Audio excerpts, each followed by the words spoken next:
Hey y'all, what's up? Happy Sunday. Happy Sunday. Hope you all have a great weekend and all enjoy your Sunday.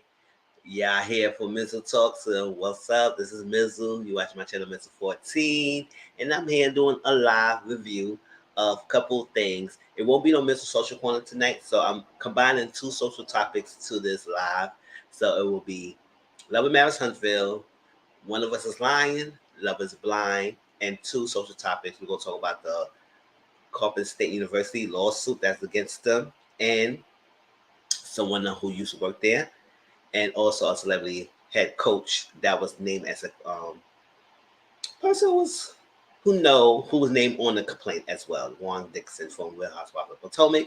So we're gonna talk about that. And said like Tampa, y'all remember that show got canceled. So we're gonna talk about what their reasons are and what happened. So what's going on, y'all? Hope y'all coming in. Please like the video when you come in and share this video out there. Let people know about me. And you see, subscribe to my channel, Mr. 14, if you haven't done so, and also hit that notification bell and click on all so you'll be notified for every video I post up. Also, my social media platforms, Instagram is Mr. Grown, Twitter is time is underscore grown. Get it right. And then my Discord is Mr. 14, hashtag 3488. And the link to my Discord is down below in the description box. All my links is down below if you want to see me on the panel I'm doing weekly with other people. Is down below as well. All right, what's up? How y'all doing? What's going on? Yes, it's another great Sunday. It's gonna be another great live. I'm streaming only on YouTube today because I feel like on Twitter, I want people on Twitter to come over to the side to join in the chat. So we'll see how that goes and everything because get the views, but I want people to really come on, click on the link to come through here and chat with me over here. So that's what I'll do. It's just only streaming on YouTube. But the replay gang, welcome y'all. Hope y'all enjoyed the content. And if you feel free to incline to put a comment, put down below in the description box, not description box, in the comment section. Let me know how y'all feel about any parts of these things. Also, if y'all don't know, I do timestamps on my lives. So if it's a particular section you want to go to, just click on that time. It goes straight to it. That's all it is. Because I know my long's been long because I talk, but go straight to it. So what I usually start first is shows updates. Let's give you that. See what's coming on my channel. And then we get to it.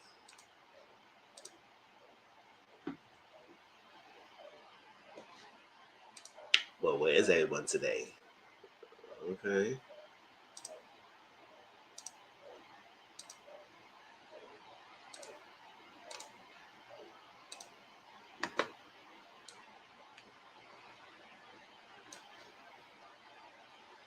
Oh.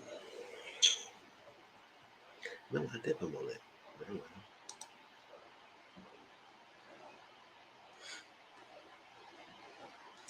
Hey, Tiffany, how you doing, boo? How's your weekend going? What's up? Just give me 1 second, y'all.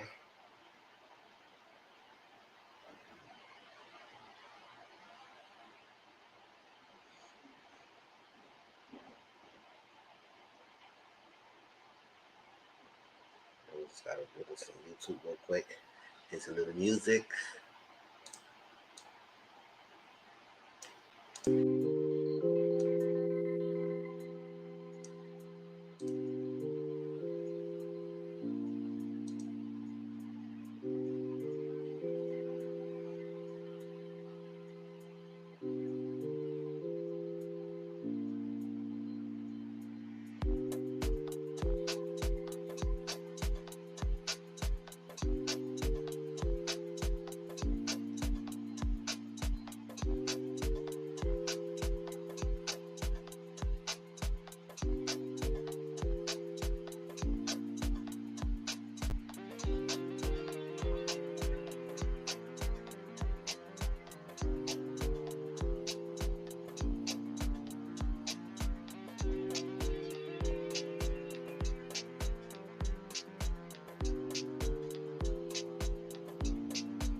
I'm pretty good. I'm enjoying my day, and I'm ready to get this live going and everything. And hopefully, more people come in and come through, so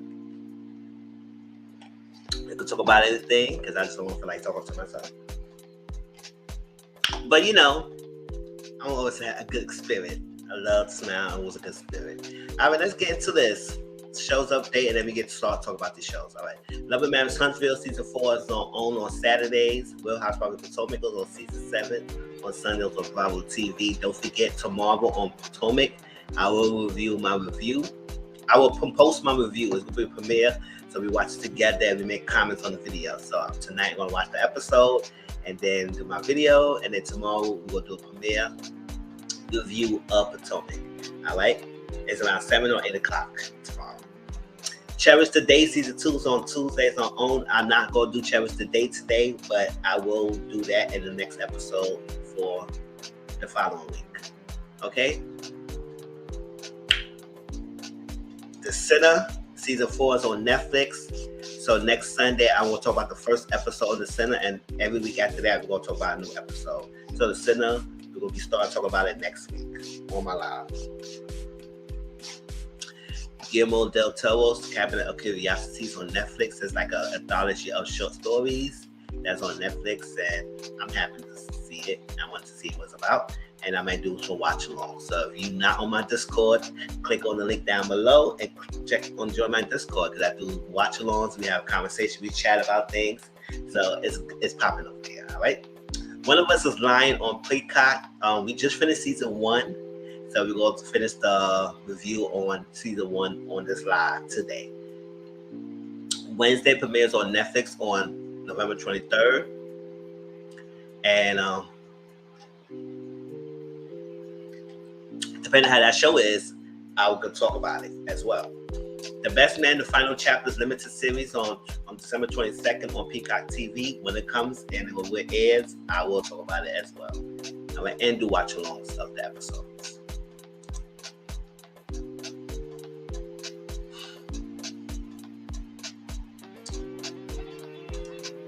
Future lineup. Thursdays, I'm going to do movie nights. Don't forget, tomorrow I'll do my Real Housewives of Potomac premiere of episode 6. Next Sunday on the 20th, Mr. Talk will be Love and Marriage Huntsville, Cherish the Day, and The Sinner, episode 1. And then the following Sunday, we'll do Mr. Social Corner at 10 o'clock. And that will be, I forgot the time.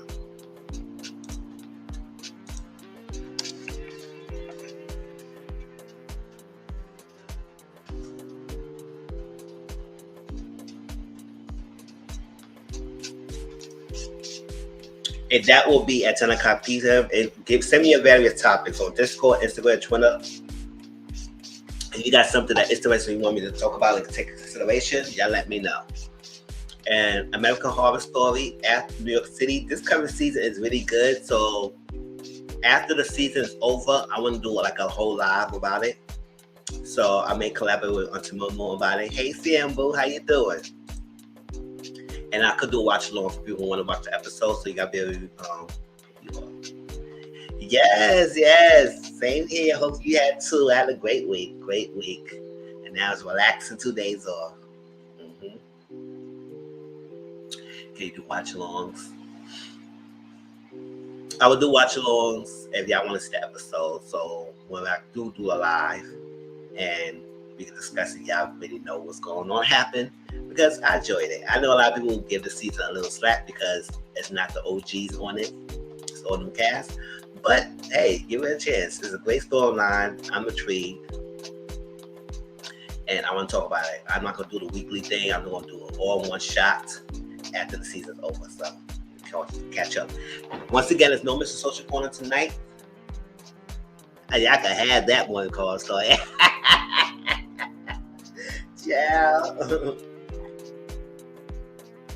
I know y'all do horror stories, your horror things.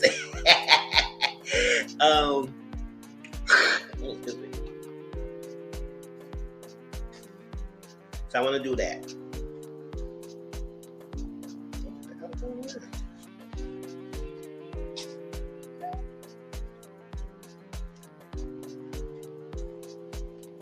So today, like I said, we're going to do some social topics along with show reviews. So let's get right into it, y'all. Because since I'm the social corner tonight, I don't have to watch that much, and it probably go no panel. So I'm gonna try to take my time, but also I'm not trying to make it too long. Thanks.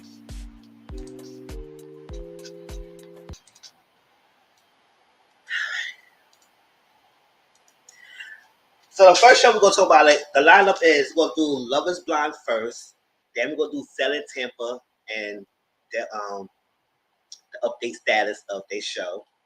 Love Marriage Huntsville will be third. Then we're gonna talk about the lawsuit about Carpet State University and the head coach Juan Dixon as the name as a person under complaint.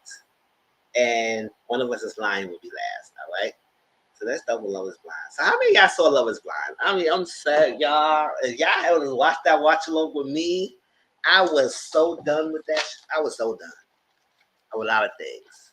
And some of y'all some more treats so we can know some of the things I might talk about, because it's not going to be everything. It'll be certain things that I'm going to point out, and then we're going to move on from that and be done with it.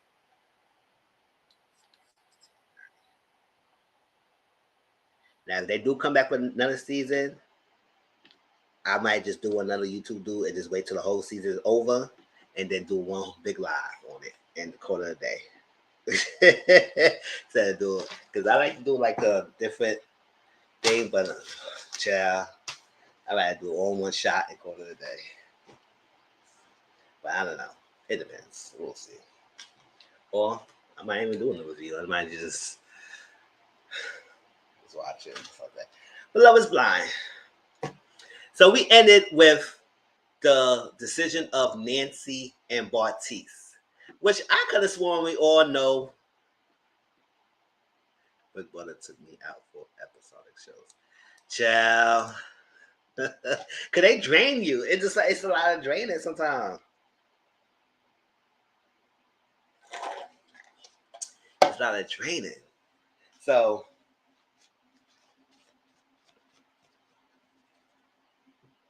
we ended the decision with Nancy and Bartiz. And I already had a thing that Bartiz gonna say no, which apparently he did say no. He said no, even Nancy said yes. And the family was pissed. They was even more pissed than freaking Nancy. Now, you know, Nancy was upset and she hurt, and she said after this, we are done, we are through, because you didn't even let me know. You kind of like blindsided me to the point that I didn't know just what your decision is. Like, you was basically say you love me, all this like that, all this stuff, but never give me an explanation that you was done or you was over or something like that. And I was like, So the family, like the brother, Nancy brother, would look like he wanted to pounce Bartiz. Like he wanted to fight him and say, what's going on? Because he didn't want to be right. He knew that Bartiz was no good and he was not good for his sister. But he was hoping that he was wrong. And he was hoping that their love was good enough and his sister would have happy ending, or at least a happy ending for a moment. But Bartiz, but that didn't happen. So the mom was they were trying to get in and say, what's the reason? Why you brought us over here just for you to say no? Like, you could have said something, you could have all that stuff. And I said, I kind of agree. It's like, at the end of the day, like, you came over here. If you knew you were going to say no, at least let me know that you go and say no whenever I will be surprised and shocked about this. But it is what it is. And then he was trying to, when Nancy was trying to tell him that, let me talk. They talk to him. Stop coming over here. I said, why do you keep shooting your family away? I mean, yeah, you can't force Bartiz to say yes. But at the same time, like, he said no, let it be. It won't be no second chances, everything. So I had a little caught to sit down, and he tried to explain his reasoning why he said no. I could think. I said at the end of the day, Bartiz, we know why you wasn't saying for Nancy. It was not because Nancy not a beautiful girl, because she's a beautiful woman, and she's a great woman. It's that once you saw Raven, you probably had a type, and that's who you wanted to go for. That's why you keep saying it's a physical attraction with Nancy. I said, but yeah, you had no problem having sex with her. Like, at the end of the day, like I told people, men can have sex with women and not have to be attracted to them at all. They just get a nut. And that's what it is. So to do all that, but you confuse the woman if you're not being honest about your opinions. You want to say you want to be honest about, oh yes, I seen even that day and that day. He said, you're okay for me being honest. She said, yeah. But then Levine, she said, oh my gosh, not defend him, but he is super beauty honest. I said, what the hell? honest being not. He's still a douchebag. Being honest and being a douchebag is no. You can be honest, not being a douchebag, and not being a prick. That's what you need to do. Hey, that's what he was doing. You don't have to hurt no people's feelings. Being honest like that, you had to. It's still all about your tone and delivery, and that's what he was giving me. So he said no, and the family was upset because they were trying to get at him, but it is what it is. I would say, yeah, just let him get pounced on real quick. And then also, like Marty act like he's like this 10 out of 10 guy, think that he's all that. He's just like a catch. And somebody deserves to have him. I said, at the end of the day, yes, you can work out, you have a nice body, but don't act like you or that of a catch for someone to be falling over you. The Nancy was a great woman to be by his side, but no, you want to be superficial. So if you like these blonde type ladies, go with the blonde type ladies. Stop with the bullcrap. But don't get on the show what's called Love is Blind, and then you get with someone that you connected emotionally. That's the hardest thing to come by. To finally get the person you with and you see them, and then when you told the other person that you declined, then all of a sudden it's so hard for you to connect with the person. I said, boy, bye. Matt and Colleen. Oh yeah, the pictures y'all. Now Bartiz and Nancy. She said yes. He said no. We already saw SK Raven thing. SK said no, not right now. Update, they are currently dating. I mean, they're taking it slow. They are dating. It is what it is. I don't really got much to say about them. I mean, understand some of the things that he was saying that he felt pause about, which is understanding, but they said now that they are separating, I think it's like their relationship stronger, they understand each other, all that stuff. So it's not completely washed and done with them. They are dating and see how it goes. So I said, all right, take it slow. And you get married when y'all want to get married. Y'all decided to go that route. But it is what it is. Alexa and Brennan, whatever. They say yes. They say yes. And it is what it is. I don't got time for them. And I didn't really care for Alexa and Brennan at the reunion either. Alexa acted like she was so better than everyone. She was grandstanding and acted like she got a lot to say about people and everything. I said, whatever, get out of my face. And y'all, people who come to watch along, I wish Brittany and J-Dolph was here soon. And I can tell you, I was agitated, very annoyed about a lot of the things in the reunion. I was very done. And because one of the things about it is that there was not, Vanessa and Nick was not really asking the question that we need to be asked. And not going deep. They kept it very surface level. And I say, if y'all gonna be the host of the show, don't freaking be in the reunion host of the show. Get somebody else to do it. Who ask the questions, because y'all not doing it right. Y'all not doing it right, and I was not here for it. So Alexa gonna say yes. Who else?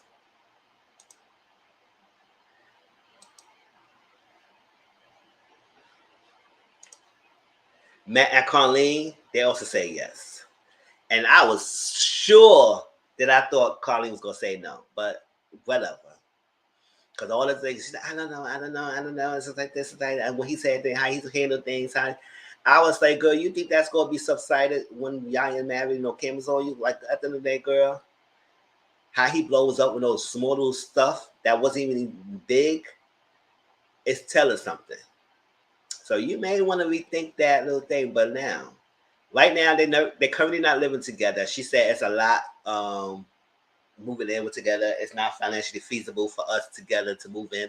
I would say it's not financially feasible for one person to move in by themselves in a house if you ever get a house, because it takes a lot to maintain a house. And if you don't have the income like that, it's hard. But two incomes, I don't think it's not feasible for y'all to be together. I think you don't want to live with him right now and you don't want to rush. Which is fine. You don't need to rush because y'all only been together. Y'all only know each other for a month. So, and I don't know how long this reunion was taped after the season ended, but it's not much. And to be honest, y'all, the way how he was smothering Colleen on that freaking couch, like she's sitting right here and he was all on her like this. All her like this, the whole reunion. I said, can you let her breathe? And she looked very uncomfortable, like she didn't want to say the wrong thing, like he would like snap or he threatened her before he got here. I don't know what he did, but the body language always tells the same story. And we all who watching and seeing that Carly looked very uncomfortable in that couch sitting next to her husband when he was just on her like I said, can we just like you can do it home? You sit on this side, sit on side, we can hold hands and everything. If I lean in you a little bit for a little bit, but he was on her like this the whole time. Let me get this picture out of it. The whole time on her, she just sit here. I said, "Oh man, you something." I said, "Girl, Colleen, blink twice if you need help, girl. You probably need it because I don't know." Oh.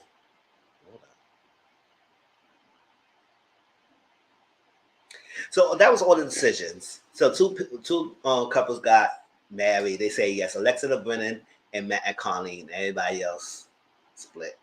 No, everybody say no. Raven and SK right now they're all dating. So that's the thing like that. But the reunion, y'all. Like I said, one part of the reunion annoys me that Nick and Vanessa wasn't really asking the questions that I needed to ask. They kept it very surface level. They kept it. They go deep. They ask the questions like that, and I feel like one guy got pushed hard and jumped on hard. And I know if y'all all saw Twitter, Instagram, y'all know the person I'm talking about. Even though yes, he had his faults and he was very immature and childish, but he didn't deserve all that. He didn't deserve all that. And the person who should deserve all the smoke didn't get all that smoke. And they barely even touched Matt the way how he handled things. So I was like, I don't know what y'all was doing this show, what y'all trying to prove, all that stuff, but y'all handled this whole wrong. All wrong. Yes. And the last season, yes. And this season was horrible. I was like, that's why I watched this whole thing. That's why I said next season I might even really do a whole review like that, or at least do thing review. I might just do one shot review, call it a day. That'll be. What am I even doing? But yes, I feel like they wasn't answering the questions that they need to ask. Now, the whole come with the Bartiz and freaking Nancy.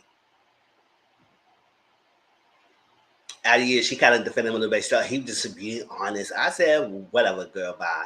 And then apparently he had a day after the wedding or something like that. Right after the wedding. I said, gosh, they would say that you moved very quickly. I was like, yes, that is kind of messed up. He moved on. Hey, Brittany Boo, what's up? I was like, yeah, I was kind of like, he did move on fast. But at the same time, like this show was only like y'all was only knowing each other for a month. So it's not much. Yes, it was a very crash course month, but y'all have to understand like how many heavy attachment I want to get with someone that in that freaking month and not act like I can't move along after it ended. And we ended. It was only a social experiment. It's like that. Yes, we just went through a roller coaster of the experiment, but I mean, I wasn't upset that he moved on to the next person that quickly. I just feel like he probably was talking to someone at the time when he was with this girl, and that's the issue. Because I would say yes, it was kind of quick, so it could be feel type of wrong about it. At the end of the day, I would say whatever. And then I would say this: at the end of the day, he's not someone to be all upset about. I know you gave your heart off, but if he's deciding to move on, you move on too. It's not hard for you to get someone else. I don't like Barstool. Yeah, exactly. Barstool. Yeah, so I was like, okay, I know everybody was opening the arms about he moving on so quickly. I said, okay, whatever. He said, no, let's move on and whatever. He's nobody. It is what it is. He want to get to these little bimbo blonde girls. Let him go with the bimbo blondes. Yeah. And there's no like I'm not going to blonde people down, but it is what it is. That's what he likes. But yes, so nobody was on him. And to be honest, y'all, he was very vocal about his disdain and physical attraction to Nancy than more Cole was. And how everybody was on Cole and jumping on Cole because that's what Zenib said. Oh, we'll get Zenib in a minute. We'll get Zenib in a minute, y'all. Technically, we won't get with her in a minute. But how they wasn't even hard on Bartiz like that. And they was talking about, oh, well, my sex life is not a question. I'm not going to talk about sex life. I said, nobody talk about the sex life. We was just talking about moving on. So who said anything about sex life? So obviously you told yourself that you had sex with a lady. Yes. Bartiz and Barstow got off scot-free. Even Matt, who's sitting there smothering freaking Colleen to death, got off scot-free. Nobody attacked how he blew up on the lady. And he said, oh yeah, we revisited the thing and I had to look at that and I knew everything was going on so like that and I had to re-see it. I said, whatever, man. Whatever.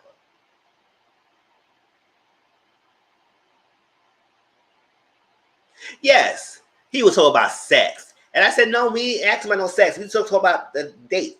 Now, they did talk about sexual things before they asked about the date. So maybe he mixed those two together. But at the same time, I said, no, we were asking about how you moving on in the date. And you talk about, oh, my sex life is not a question. I ain't gonna talk. I said, no, I asked you that. So the message, obviously, you had sex with a girl. That's obviously what y'all do, the young 20 people doing. I know I was a 20 myself, that born age, when you don't have no responsibility, you just going out with sex and everything, whoever moves, or hot and heavy in the pants. He does. He definitely does give abusive hugs. Hey, Auntie Mama Boo. He definitely does. And I was not here for that. So the fact that they was letting Barstool sitting there all scot-free and they hardly jumped on him like that, know how he hurt Nancy to the point, and y'all supposed to be Nancy a girl. Now, between Nancy and Raven, I don't really think they'd be cool like that, but that's what it is. But other ladies, what's going on? What's up with y'all?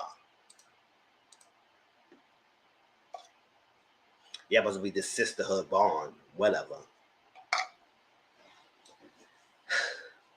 Now, this whole Zaneb and Cole, I'm going to say this. Everybody coming and saying like how Cole was this nasty monster, how he was this, or how he was this. If y'all really watched the season, he wasn't even that horrible. Yes, besides the fact he rated Zaneb a 9 out of 10 and rated Colleen a 10 out of 10. That's messed up. We all know that was messed up. Yes. And besides the fact that he's a little messy, immature. You can say that. And besides the fact he said a bipolar comment. Other than that, he wasn't that horrible. Now, Bartiz was the one who was horrible. Oh, I can't be, I'm not talking to you. This is this, and this is that. I don't know what's that. I can't do that. We hold the thing, all distance. Cole was trying to connect with Zaneb.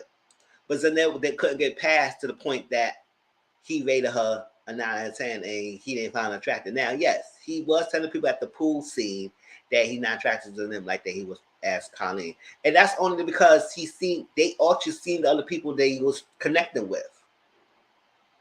So just like Bartiz saw Raven and he couldn't get over the fact that, oh, I can't be physically connected with Nancy now because this is not know I could do good or stuff. Just like Cole was that. But once he found out Zaneb was not upset about it, he did apologize and he was trying to move forward with Zaneb. And he nowhere looked back at Colleen ever since that pool scene. But Bartiz, every chance he get, keep bringing out he not physically attracted to Nancy. So how come Bartiz got off scot-free and not Cole? Yes, that's what he had. He only had childish tendencies. He had nothing else going. He wasn't a hardcore monster. He wasn't mean. He wasn't that degrading.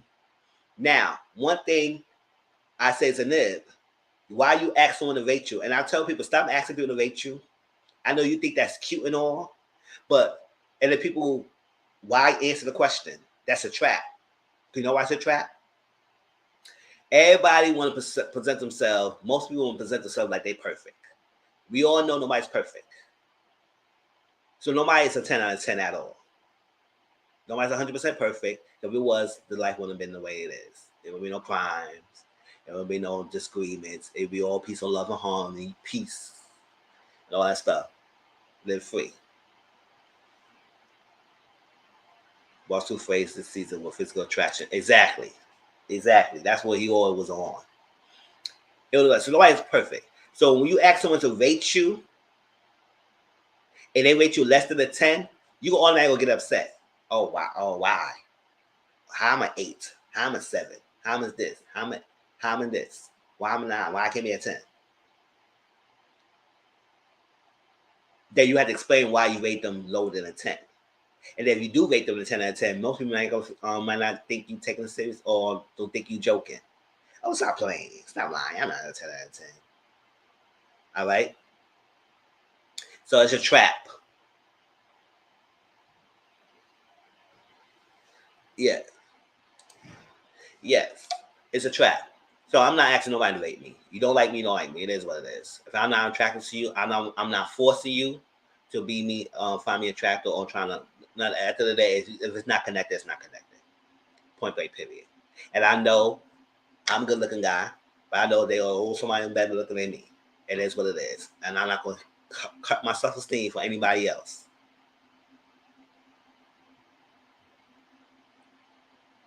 So, if you with me, you with me. If you find somebody got your one little eye, you want to explore that, you better let me know. Move on for that, because I'm not here trying to get my validation for someone else. I validate myself very well before I let someone else try to bring me down. That's not happening. So for Zanab to ask that, that's her own insecurities that came out. And because he was honest about his answer, and he said what he had to say, she never got over that. She never got over that. Because she never got over that, it kept prolonging the thing. And that code thinking that it was we can move forward and we trying to work on it. She pretended to be, but she wasn't. Instead of saying that, she kept playing this game to the end until Babs him in the altar. They can see him. So then it's the same for real. The way she tried code still doesn't sit right with me. Exactly. They can see him. Yeah, see. It's like that. Listen, you gotta be good by yourself then being when one of us. Like at the end of the day, sometimes I can be honest with y'all. Sometimes I feel like, yes, what's wrong with me and I can't be in a relationship like that. But then again, I was like, it's nothing wrong with me. I may not be perfect, but at the end of the day, I am not stressed and I'm not trying to put myself with someone just to settle. No. Because, oh yes, I want to share something. Dr. Francis did an interview with the old lady's first panel. A lot of things that he said was very great. So if y'all did not watch it, please watch it. Because he said some gems today. And a lot of things he said was very welcoming about most people fail in marriages not because marriage doesn't work. It's not the only marriage, just within your own individual self. And some people can't grasp that. So check that interview out, y'all. And so so when she asked him a rating, he gave her the rating. She never got over that. But that's why when Brittany and everybody who was watching along with me, and I got upset with the scene when Zanette sat with Matt, and she got upset all over again. And I said I was upset. It's because she pretended to move forward what she didn't. If you didn't feel the type of way, you should have not even moved forward. That's why I tell people, it's like, listen, if you're not over something, don't move forward pretending you over something when you're not over something. Because you know what's going to happen? The other person going to think something, move forward, and think something different. And then you always, in the back of your mind, always have that. And you always go bring it up. And they're going to put you right back to where y'all was before. Never fails. So if you're not over something, do not pretend you over it. Because if you try to move forward, you have to move forward. Not can bring it back. Move forward doesn't mean you bring things back in the past. You might not forget it, but if you're going to move forward, you have to move forward. So that scene when I got upset is because Zanib, you try to move forward. Y'all had a good conversation on so let me move forward, and then you bring right back because you had a conversation with Matt, and then you got you upset over again. No, it's not because you was upset over again. It's that you never let it go, and you pretended you let it go. She did. And then she kept saying, oh, yes, Cole's a good person, this is that. I would do this all over again, and do it all over again, and this is that. Yes, that wasn't really good. I would do this all over again, and this and that, and you destroyed my self-esteem. You hurt my self-esteem. You destroyed me. You talk about my weight. Yes. And then, all that stuff. So I'm saying to say that, thank you, Auntie Momo. Thank you, boo. I say all that to say that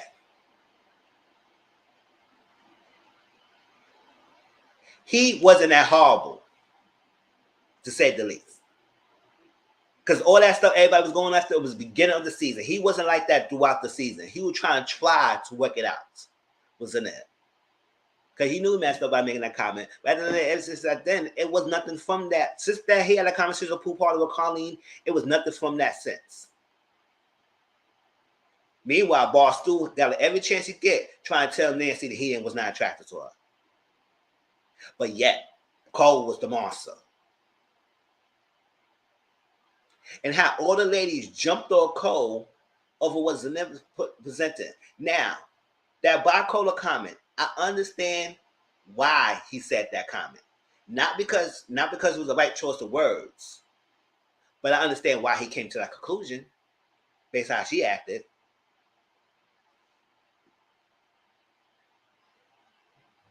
Yes, she was saying that, Cole told her that he kissed the girl at the bachelor party. They went somewhere after that. He got some number and everything. And everybody trying to act like, what the hell she got this from? Because first of all, the bachelor party was boring as hell.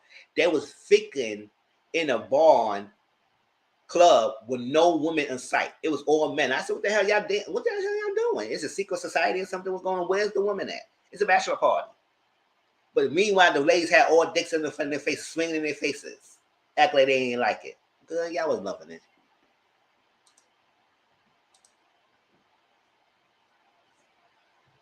They had all that male strippers dancers on their faces, dicks all on their face. And the guys were sitting in the bar drinking and talking to each other. I said, what is this?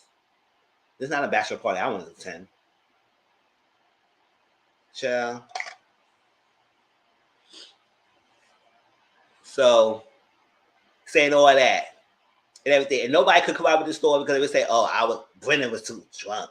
He was too drunk. He don't know. Matt said, I was going to go in the site and everything. And so we went somewhere and he went home, took a cab home, whatever that. But everybody all the guys were confused of what Zenith was saying. And Cole said, did I tell you that? No, I did not. She said, yes, you did. Yes, you did. And because she was telling all the ladies was pounding on Cole. Pounding on him.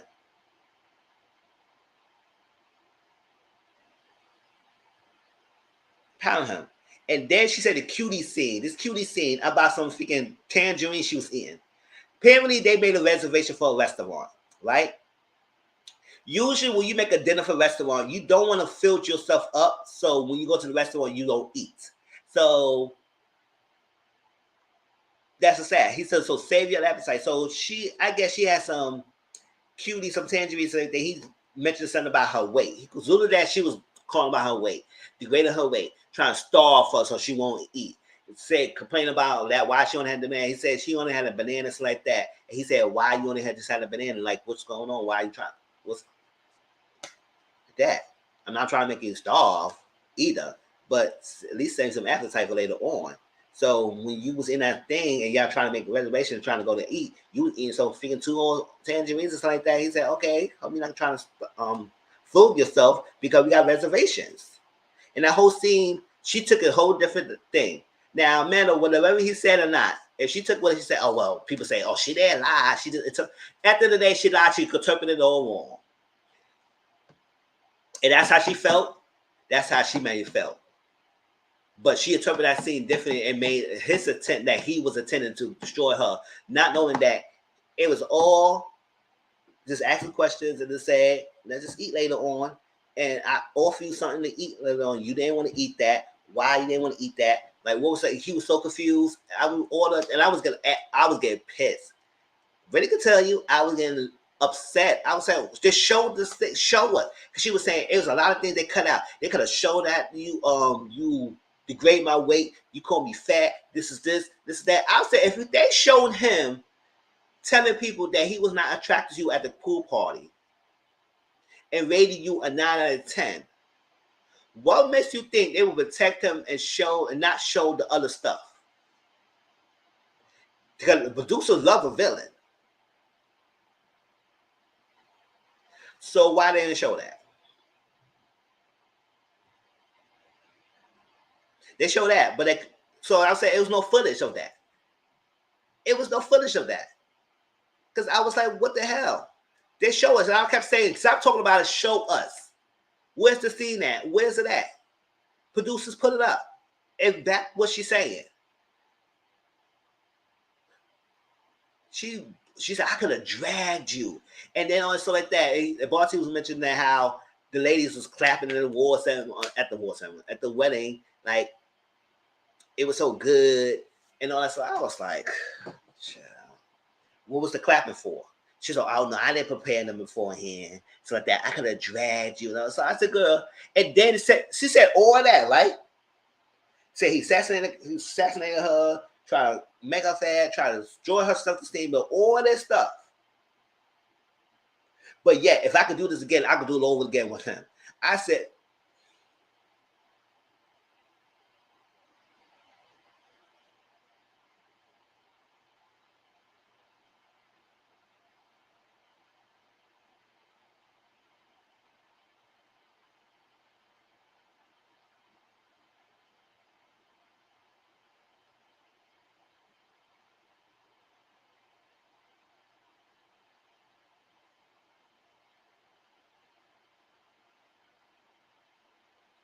I had to collect my thoughts real quick, guys. That's how I paused.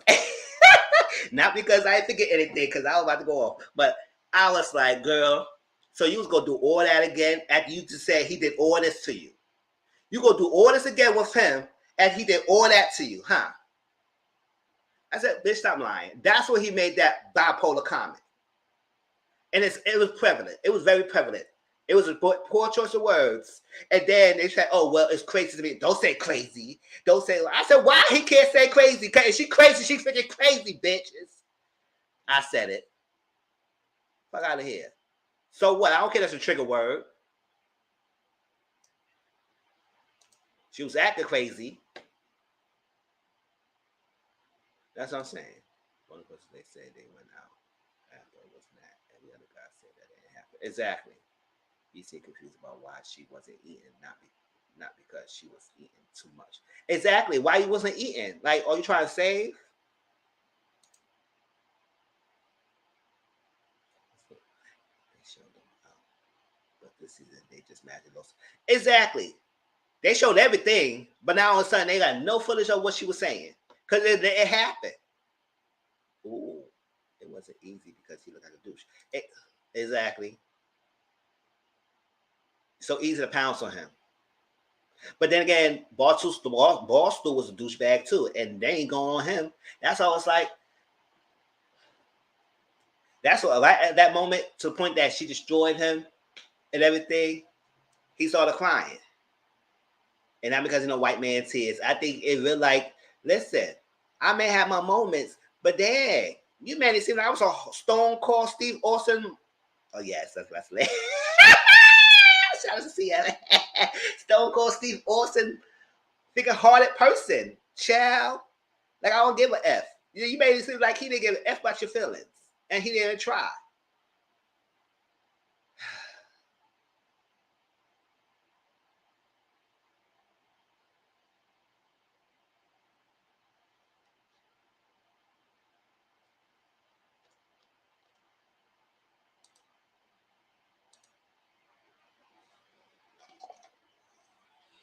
Not Stone Cold. Yeah. like you, and he just broke that, and that's the point. Ooh, hold up, y'all see me? My thing just froze real quick. It makes it like he was so hard. He just that I was like, oh, I want to give Cole a hug. Cole, where your number at? Let me meet you talk, child.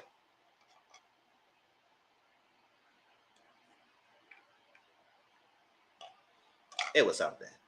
At the end of the day, he has childish ways, and he can get over that childish ways. And then she nitpicks, she passive aggressive, she is manipulative, and all that stuff like that. And then she tried to make an attempted apology on Instagram, and that was horrible. I'm sorry that he did this. I'm sorry that this happened. I'm sorry. I said, girl, you're not sorry nothing. That was a horrible ass thing. Whoever wrote that for you, none. Because you was getting your ass was getting dragged. Little baby, y'all, on Instagram and Twitter, there was dragons in there. Some of them trying to keep her to save her grace, but they couldn't really save her. They couldn't really save her. And they attempt to defend it was about, oh, well, Cole should have said this and said that. So at the end of the day, Barty said the same thing or worse, but y'all ain't go hard on him. So miss me with that. So when they showed the cutie scene, it was nowhere near how she presented to me. Now her own insecurities were showing, and that's what it was. She was very insecure about her looks and weight way before she got with Cole, and because once he mentioned that Colleen was more attractive, or he found her very attractive, doesn't mean he didn't find them attractive. You find that that's Colleen's like his type. You took that, internalized it, and never let it go. And that's what made this presenting so hard. Because he couldn't crack you because you never let it go. But you pretended to be. And that I don't like that. You pretended to be that you let it go. And you didn't. So you wait to the altar to give this look. Prayed at the altar, did all that stuff, and still gave a degraded speech to him.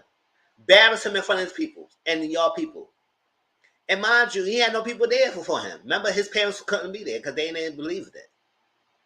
And I'm glad they didn't come there.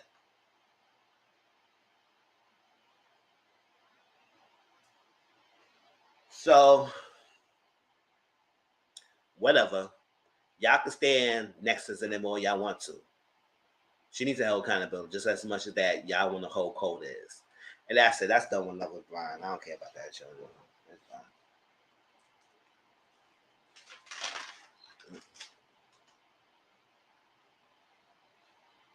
They should. But the only thing that didn't let that happen because Cole was going to propose to Colleen. But you know what made that happen and what made that stop? Colleen said she cannot go deep. She's surface level. She can't really go there with him. And I know you can't do surface level. I know we want more, but that's what I give. Colleen said that. And that's what deterred him from Colleen because she said, I know we may not be together because I can't go deeper than you require me to be. And exactly that's what he moved on to Zaneb. If Colleen wanted to take it there with Cole, they would have been together right now. Well, they would have been a couple, at least. But no, Colleen said she couldn't go deep.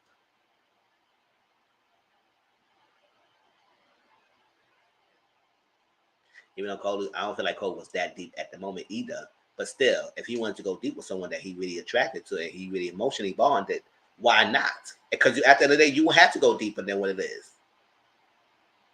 But if that's what you present to Colleen, that's what it is. So she's a reunion. Well, yeah, I could go deeper now. I said, girl, shut up. What about that guy you next sitting there smelling you and figure hugging you all to death? You can't go deep now. All of a sudden you want to go deep. Let's move on to Selling Tampa. Y'all remember that show? Let me share this article.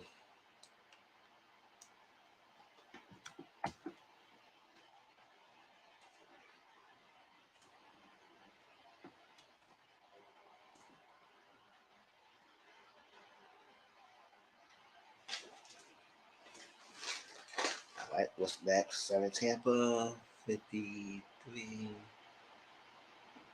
Oh, 54.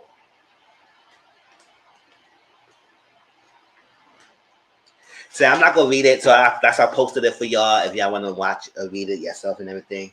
But Selling Tampa, y'all remember the Selling series on Netflix? They used to have Selling Sunset, Selling OC, and then it had Selling Tampa. Now the other two shows got the multiple seasons, especially Selling Sunset. That's the main show. They got multiple seasons. But Selling Tampa was that all black cast. And I was like, oh my gosh.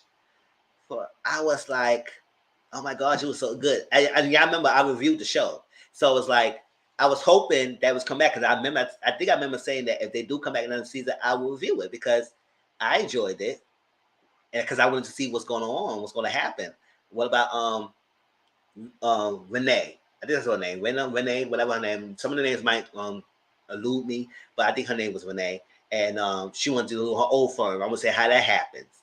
Because you know Sherelle, she didn't like it that much. She didn't like that her girl was trying to do her own firm, and she got all her. I said, how you gonna expect that people gonna be under you all the time and not want to have their own firm?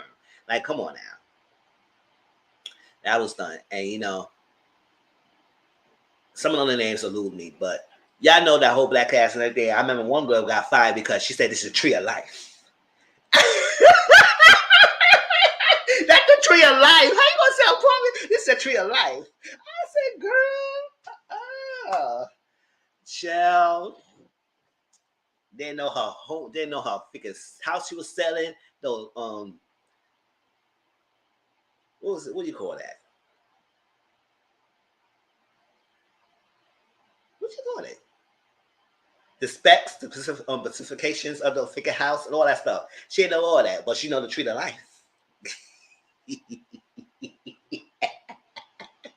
That guy was so done. He called to them. He said, "Girl, who is this girl you got over here, Alexis?" That's her that. Her name is Alexis. Yes. So we want to know what happened to the show. Here we go.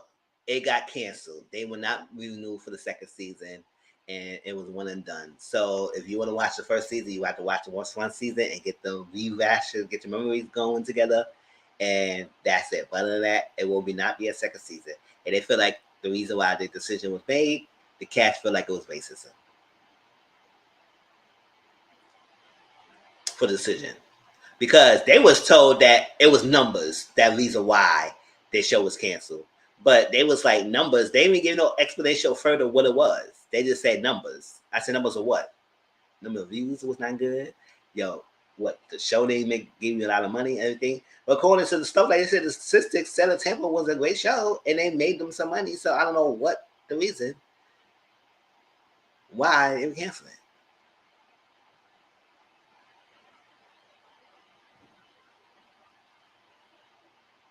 I saw this immediate thought of you. Thank you.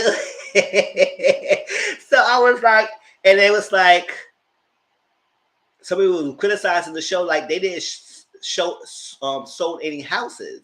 Because that's one thing I was like, I would say, yes, they were showing houses, but did they sold any houses? I heard they was saying, oh, I close on this and close on that, but they didn't show the process and all that stuff, like some of the shows will have done. So I was like, but the people in the show say, yes, we actually sold some houses, but they decided not to edit them and not showing the filming. And I was like, yes, producer could do that. Because at some way, shape, or form, they want a certain stereotype of what black franchise shows should be. We should be argumentative. We should present drama. We should be fighting each other. So all that stuff like that. And I blame us sometimes because we present an image to let them exploit us. Say no. I would love to see. That's why I went to see the show. I said I would love to see all black cast ladies do real estate and stuff like that. It could be a lucrative business if you do it right, but you have to be well informed and know what's going on. And as a black person, you got to be extra, work extra twice as hard more than white counterparts on some of the things. So the last minute thing you want is anybody to tarnish your brand. So no, we shouldn't be fighting. Yes, we might have arguments, but we didn't get to the point where we go physical altercations.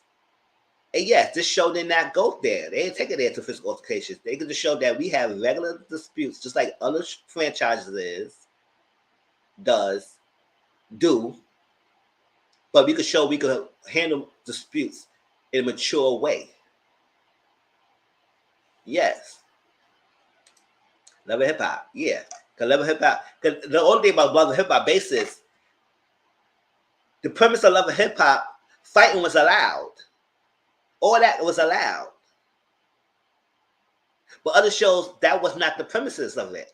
But yet, people want that. And that's like you say, we love hip hop. Because everybody think that Love and hip hop is the formula for every other thing. No, it's not. That's one thing. If you want these type of shows, go to Zeus. And I don't watch that. Oh well. F you, Lemon, and your freaking dumbass shows. And no, I'm not watching none of the shows anymore on Zeus. I'm done. I don't care. I ain't watching none of the Barbie shows. I'm not watching the Christina Blue. I'm not watching none of that. I don't care. I'm not talking about it. None of that. So, not even the new season of Bad Boys is doing another one. I don't care, Lemmy. Because your show is all over original and it's trash. But you wouldn't get upset. Okay, whatever. So yes, the thing. So what I was saying, I said, y'all could have at least get in the second season. Y'all could at least get in the second season. And maybe showcase more houses being sold or something like that. But maybe they won't do that. Because they edited that heavily out the first season. They probably won't do that second season because they want them to have a certain type. Now I want to know if Ladies Who Listen Atlanta will come back.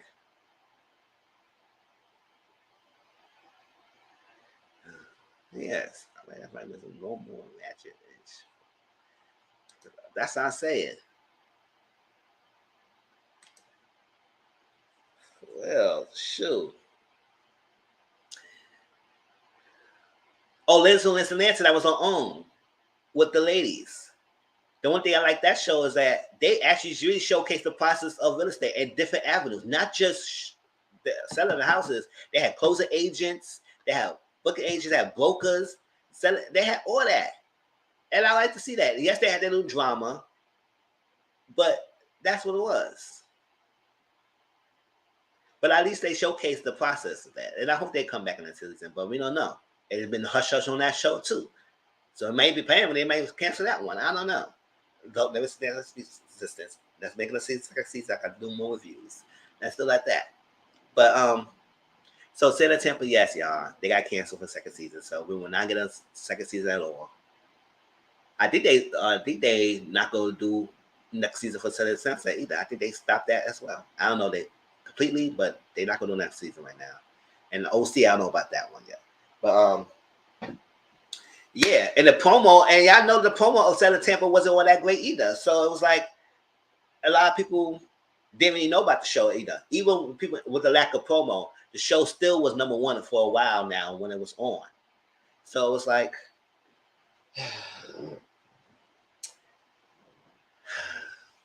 reputation of that. And sometimes Netflix don't know what to do with the black cast either. Because they wanted to get ready at a certain time. Like they would not accommodate into the black cast. I say, sometimes get our hair done, get stuff like that done. It takes more work. We take pride in a lot of stuff like that. Where's these flies come from? Take pride, but no. So y'all, that's the sad news. It's canceled. So the article's there, so you can read up the article for full length of what happened. And I agree. It probably was some way, shape, or form of not dealing with the black cast. They don't want to deal with that because they can't deal with us. And they wanted to show us a certain light. And we ain't about that light. Most shows don't want to do that. How come we can't have regular, mature conversations and do things how little go without even thinking that we go off the rockets? How come we cannot be shown a positive light of different degrees and showing different avenues of us? We all don't be eating, raising the hood, selling the dope and smoking crack and fighting each other and doing this and getting multiple people, being pregnant about multiple people and stuff like that. We don't all do that. We all don't grow up being poor in a hood mentality. Some people grow up rich and privileged. But no, people don't want to say that. Because that's all we know. We need to struggle. Struggle my ass. But yes, man, we're going to my high horse over that. Santa Tampa's canceled, y'all, so we won't get another season. So I guess we just got to limit some more overviews of it and go back to it. It's still on Netflix if y'all want to watch it. Again. All right. Lovely Marriage Huntsville. Let's go with that next.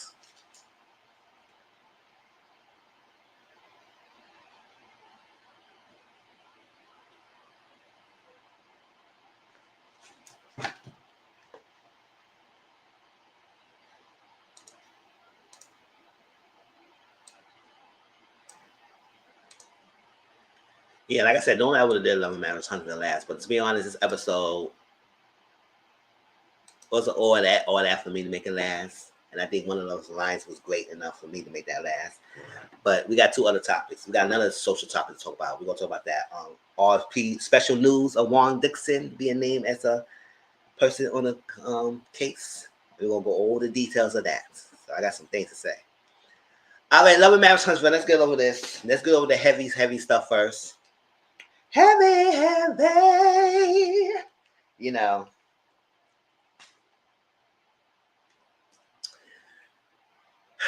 And you know the heavy stuff comes from Kimmy and her diagnosis and stuff like that, and what happened. So we all know Kimmy had a scare, big C scare, of finding lumps in her breast and her lymph nodes. She found 2, and she had to get a biopsy. So this episode was for her to get the biopsy, and at the biopsy, she found out she had. Let me make this right. Let me make this right. She said she had on June 22nd, 2002, she found out she had positive of triple negative breast C. Y'all know I don't say the word out loud. I don't want to see that. She had a breast C, the big C. And I think she said stage 2, so it's not the last case of stages yet. Stage 2, so it's good enough. It's early enough that they detected it, but it is traces of the big C. And you know, that is heartening. It's like that. And you know, sometimes you don't get teary-eyed for people that I don't even know personally, but I did not. Ain't no tears came out of my eyes, but I did get a little choked up a little bit because I did like this. I do like Kimmy and everything, even though she got to disappoint me a little bit this season, but I still got soft spot for her to see her to go through that. Always be strong for everyone else, and now she's in the moment that she needs some people to support to be strong for her. She needs that. And so when she was driving to, and also, you know, we all have know people or know someone who's currently going through it or have died because of it. So it does affect it, and that big C is a bitch.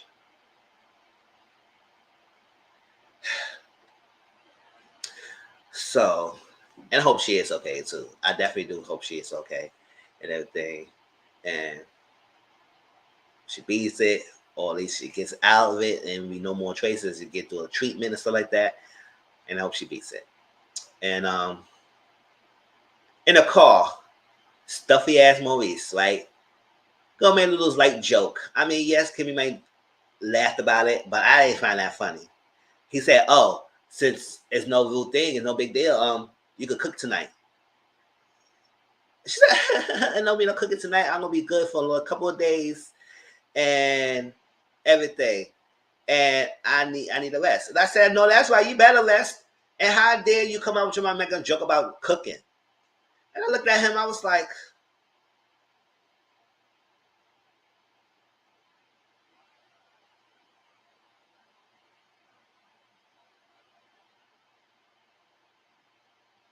"You see your wife choking about possibly having a big C, and you want to talk about cooking tonight?" Because it was all stemmed from he didn't go to the first appointment. Because she said, "No, when I take a regular mammogram, I don't want all the people around me like that because making depressing." So it was like a regular checkup. So it was like a regular thing. She's like, "Oh, this is a regular. Can you cook?" No, I'm not cooking nothing. You better order something. She won't with your hands. I'm sorry, y'all. I didn't like that at all. I said, "No, hell to the no. I'm not cooking shit." Got my face. I think he wanted to lighten the mood, so I'm gonna give him that. But at the same time, that still wasn't even right to say all that. He said, "All right, baby, that's fine, everything. I understand you." He had to put that cooking tonight. Like, yo, so you want to be misogynist in the middle of the freaking heartbreaking journey she's going through? Ugh. Whatever. So they prayed in the car and everything.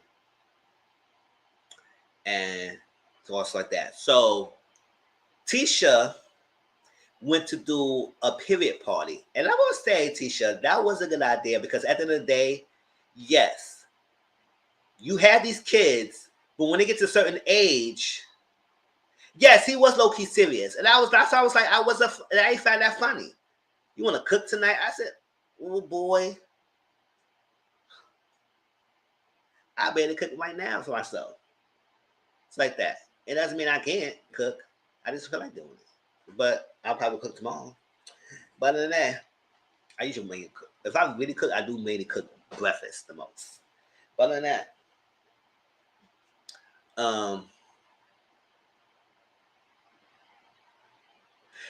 teacher did a period party, and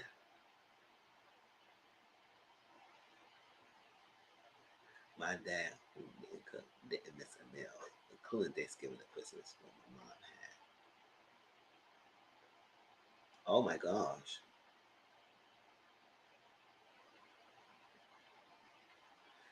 Oh, she was still cooking? That's what you're saying?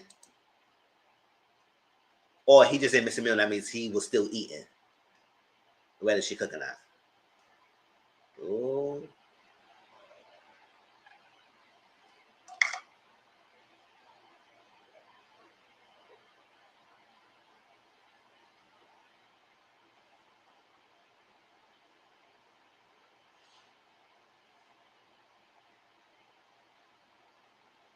Oh, okay. He didn't normally cook, but he cooked. Okay, I see it.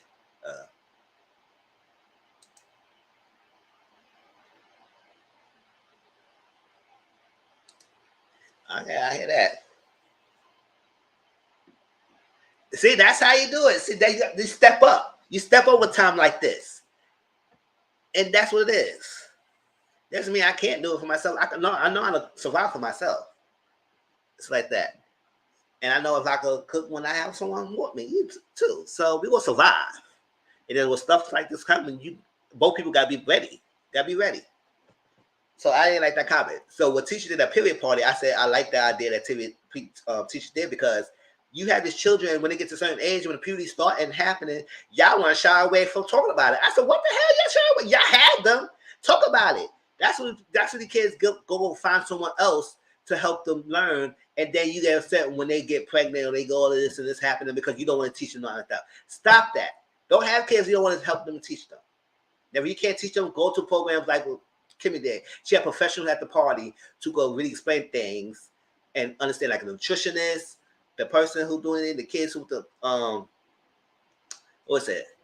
Period poverty organization. That was a cute idea and everything. I said that was very perfect, and I do think that guy should have been there too because sometimes these guys have daughters, and sometimes they're taking them care of their daughters their own self with the mother not around, and they need to know these things too. And not shy away with it. When she presented this idea to Marcel, he said, "Oh, I can't do it." But yet, you created a freaking 2 girls from her, and you can't deal with that. Your wife had periods and stuff like that, but it was good enough for you to ejaculate and everything, but it's not good enough to learn about the body. Hell to the no. Now, I do granted the first meeting that she had with the girls, she wanted the girls to be comfortable. But you have to understand, let these girls know that daddies need to know too. They need to be educated. So next time y'all had this, the guy should have been there too. And I said, you better huff the puff whatever you want. You sitting here learning this shit. But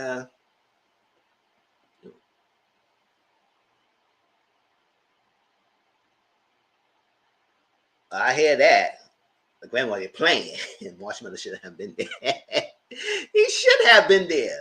That's what I'm saying. At first, I was like, yeah, granted, you probably want the girls to be comfortable. But these kind of parties, you should have. I did teachers. This is something teachers should keep doing. That was a great idea. I do think that was a good idea to teach these girls at the young age about their body, when they know when it's going to happen, what happened when this happening, what products they need to share products with each other. That organization that the two twins did, that was a great organization because some people don't might not have the opportunity to have the means to afford the items, the pads and stuff like that they need to get when they on their periods and like that. Sometimes it's very taboo. When you make this open and all honest, it won't be a taboo subject to talk about. Even with the guys who have daughters. So I have nieces and stuff like that. I don't like to know these things. I might not know everything about a woman's body. So it was great to know these things. So I was like, that was a good idea. So when Kimmy, I mentioned that because Kimmy came to the thing, and even in her midst of turmoil, she still was thought about Mila and gave her a little pouch or products inside and everything. It was so cute. And even though she was, yeah, period party for me on my sister. So we did it all for my sisters. Exactly. That was a great idea.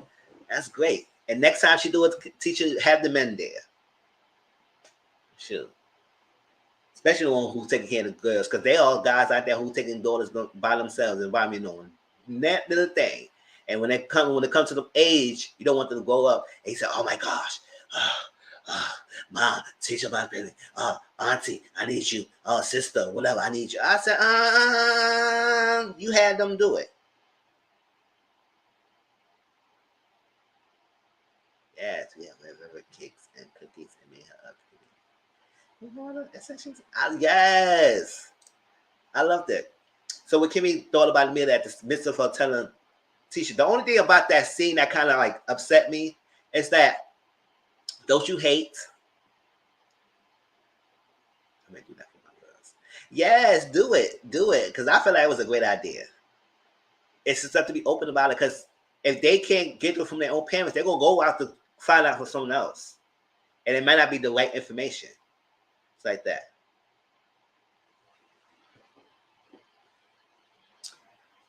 And the only thing I like about when Kimmy told Tisha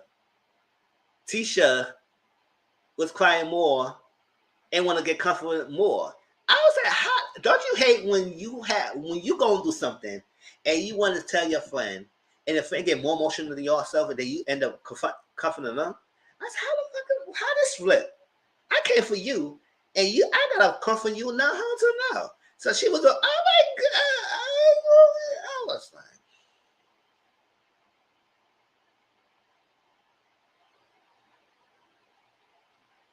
Kimmy just told you she got traces of the big C's, and you made it more of you having an emotional breakdown than Kimmy had. And she had to end up hugging. She said, I know you're strong and everything, but I want to be there for you if you need me and everything, because I know you don't ask for help. And that's the biggest thing that Kimmy, I understand Kimmy, because I think it was a Twitter Kimmy said, name one of the things that you will have a hard time asking, or hard time doing. Saying I love you, asking for help, ask forgiveness, and it was something else. It was 4 choices. And Kimmy said the one that she had a hard time doing is asking for help. And I said, I understand that. Because sometimes when you're so independent, you see yourself, it's very hard to ask for people help. Not because you don't want to, it's that you may feel that people might throw it in your face, people like, this is that. You may want to act like they could, like I said, do things out of spite, whatever, or say, oh my God, they reveling that, or you asking for help, or so that why you asking for them to help, or they can't be there for you like you could there for them. So it may be other reasons why you might not ask for help, or you was like, you feel like you're a failure if you ask for other people help. And sometimes it's never like that. It just asking for help, just ask for help. But sometimes you don't feel that way when you're so independent. And I understand that too, because sometimes I don't ask for help like that. Not because I don't want to. And it's that I would like to, if I can't do it myself, I said, like that. But I know sometimes if I can't do it, I won't have to ask. Trust me, I don't fix none of shit around here. I mean, I do like this blinds. I put up the blinds myself, and I said I'm proud for myself doing that, because I would say I would have had somebody do it. But child, that's all I got in my house yet, because I ain't no maintenance guy like that. I don't do nothing with my hands. Child. So I do understand that. So it was very powerful, and it was just so once that teacher was crying the most and comforting her, and Maurice was hugging her and more. I was like, are you giving the news, teacher, or she giving the news? Because I don't understand why the hell you more crying than her. I understand it might be heartbreaking, but damn. I mean, it maybe it was just me. I was agitated. I said, girl, what? Calm your ass down. Like, it was not about you. But whatever.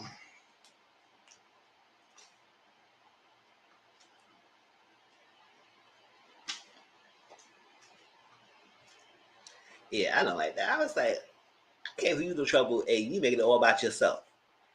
And because of that, usually you don't want to tell that person anymore. I would say, girl, if I tell you problem, it's about you, then what are you here for? All right. That was the so everything, that's the heavy part, y'all. Yes. No, don't get me wrong. I do understand that she make her feel type of way, but I just feel like at that moment, I think she should just been a little bit more there for Kimmy.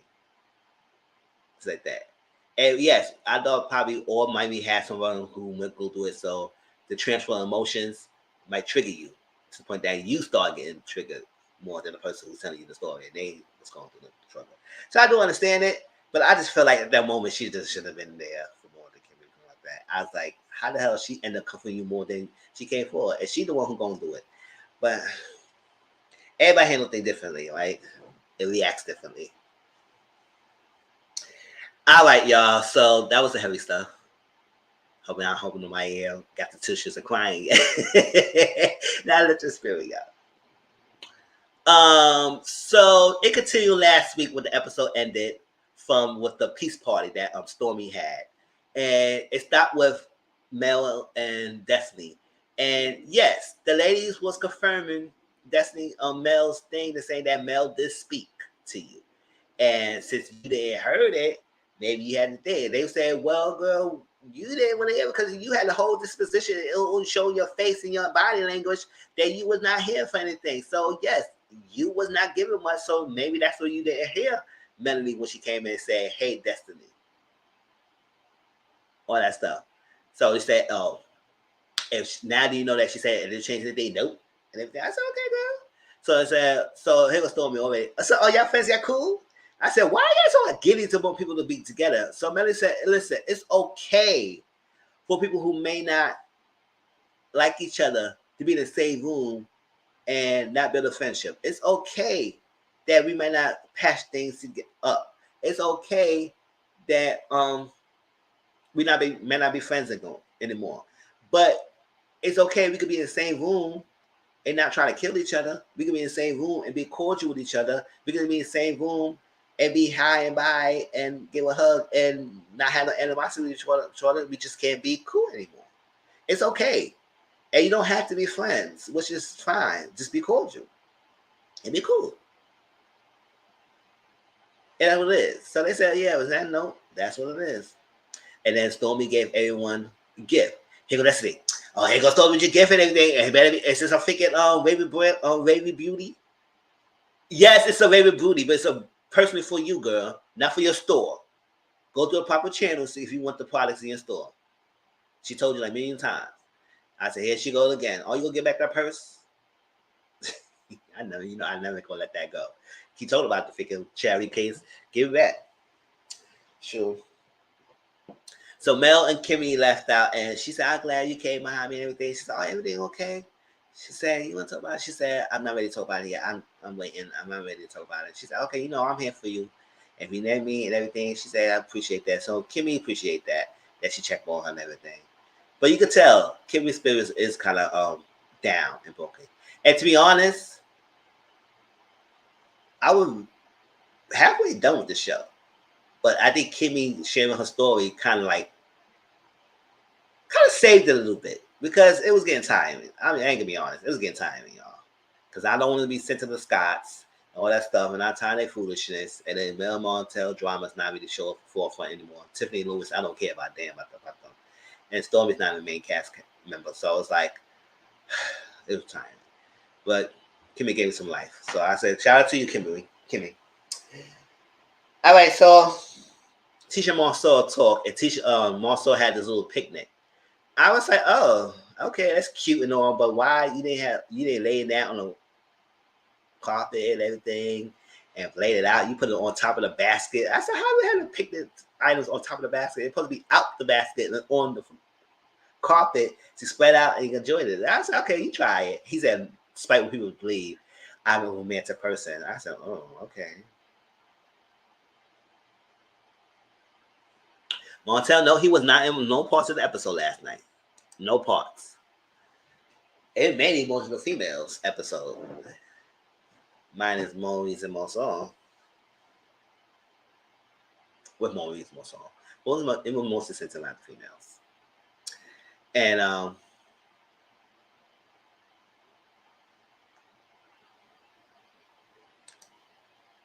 no, he wasn't on. Let me see. So yeah, they had to spread. She said, despite what people believe, I am a mental person. I said, okay, I can't tell, but whatever. He said that. She said, oh my God, what's going on? The charcuterie board and all that like that. So yes, yes, all that to escape accountability of what you doing. I said, boy, bye, and try and say that the therapy session ain't helped much, it's like that. Oh, it helped a little bit, but I see that you changing a little bit. But so because I see that, I want to think about it more. But we need a new therapist because I feel like the Dr. Francis was male bashing and all like that. I said, no, he wasn't. He was calling out your bull crap, and he was also calling out Tiffany. So I don't know why you make it seem like it was male bashing. No, he called y'all out on stuff. He supports you and called you out on stuff like that. He even called Tisha out some things, even though she may be clueless. I don't know what the hell he's saying sometimes, but he called her out sometimes. He said, "Girl, that was not what it was. Stop playing." So he called you all out. So he wasn't male bashing. You just ain't like that. He was not on your side and want to be a yes man. No, you're not going for therapy to be a yes person. You want therapy to make sure they have you look into yourself and see what's going on. And the misconception, and I'm glad that Dr. Francis mentioned that, and the misconception that people have with therapists that they want you to tell them or give them advice. Therapists don't give you advice. They give you tools to help you look within yourself. Because you don't want to look in yourself, you start challenging, you start freaking battling against that. Because once you look into yourself, then you're going to start realizing that it's you and not the other person.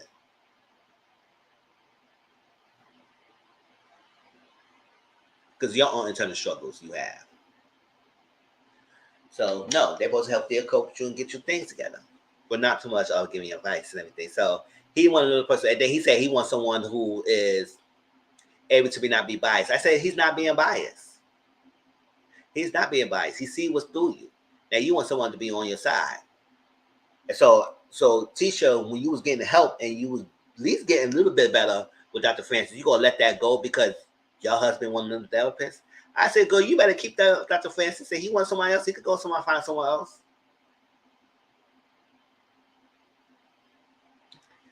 So I was like that, and that's when she mentioned the period party. That he said, "Oh, I checked out. I can't do this and I can't do that."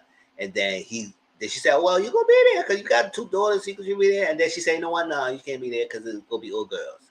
I said, And at first she told me, "You should be there," but then he's want to buy out. So what was all this romantic agenda? What's going on? You want to buy out now? So yes, he was saying all that. Dr. Francis is not credible, and he being biased, he could just man. And now you and Lewis are cool, and now you feel like he was on harder Lewis. I said you was happy that he was on Lewis, and now all of a sudden you feel like it's a different way. I said, boy, well.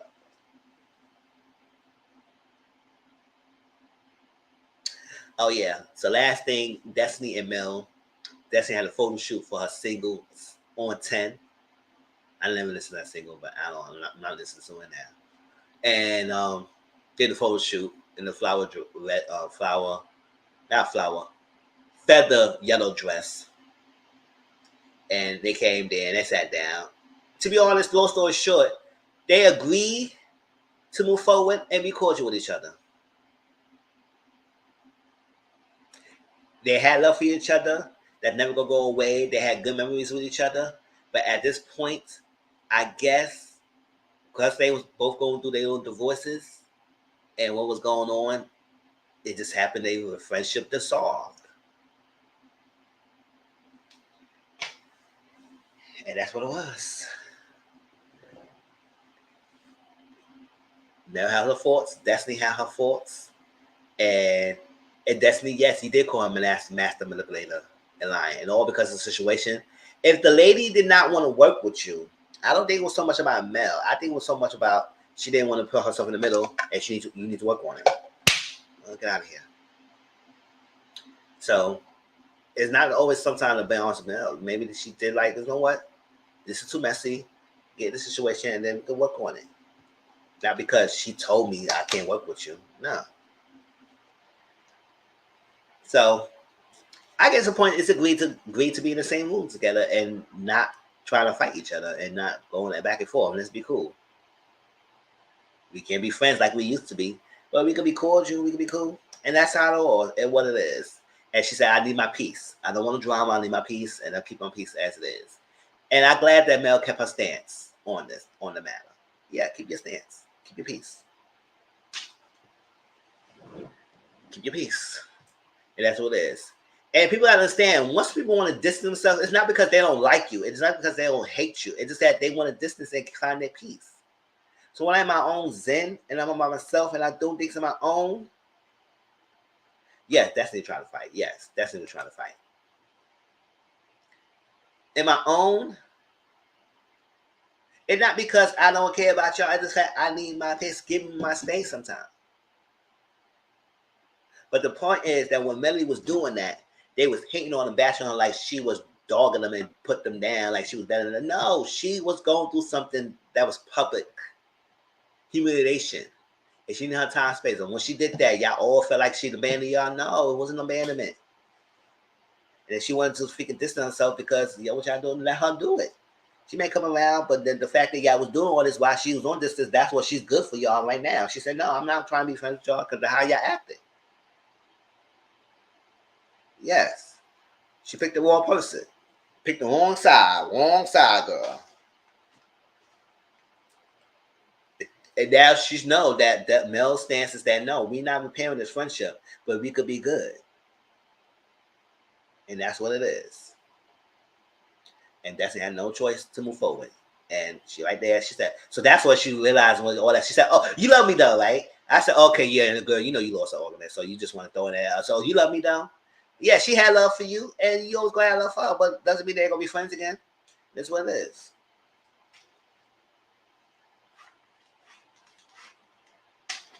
I think that's it for Love and Marriage, huh? We're gonna go into the lawsuit. And that's the last minute thoughts about this episode.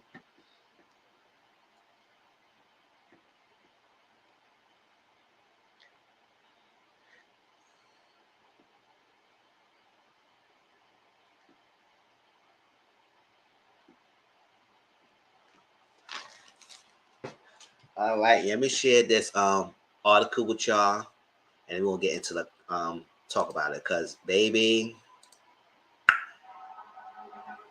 Juan Dixon, you all up on everybody else's business. You better look at within your own household what the hell's going on, girl, because this doesn't sound good.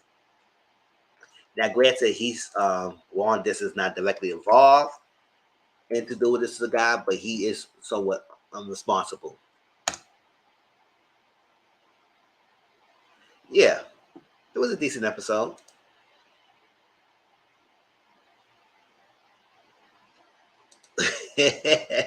All right, so if y'all don't know, I shared the article, y'all, so y'all can read it when I talk about it, and y'all want to read it at this point because I don't want to go through the whole article, read it. I can read it in your own time. But Tampa State University, that's one university in Maryland, I think, Baltimore, Maryland. Y'all coming along? Oh, that's what that. Yes, he did. Tampa State University is a school in question. That's a part of one of the people in the lawsuit. Another person who's named as a person in the lawsuit is Juan Dixon. If y'all don't know, he is the husband, not husband, child. He's the boyfriend of Robin Dixon or Real Housewives of Potomac. Yes, it is Maryland. Yes, Maryland, right? It's in Potomac. And I think a couple of days ago, this was surfaced. I know a lot of YouTubers gonna do videos, and I was gonna try to do a separate video. But I said, no, what? Let me talk about this now because I'm not gonna do Mr. Social Corner. So I'm just gonna do this in here and then talk about it here, and I'm gonna take my time, and that's that. Ex-husband of fiance. Yes, her fiance right now. I said boyfriend. That's a fiance. Ex-husband and the fiance right now. That's what it is. We don't know if they're gonna get married again. But they together in a relationship. They got 2 boys together. And we all know that Juan is the head coach of a team in the university, which is Tampa State University. He's the head of the basketball team. He's the head coach. So the plaintiff, the person who brought the lawsuit, is this guy named Mr. Williams, Ebon Williams. Oh, let me get his name right. I don't want to say his name wrong.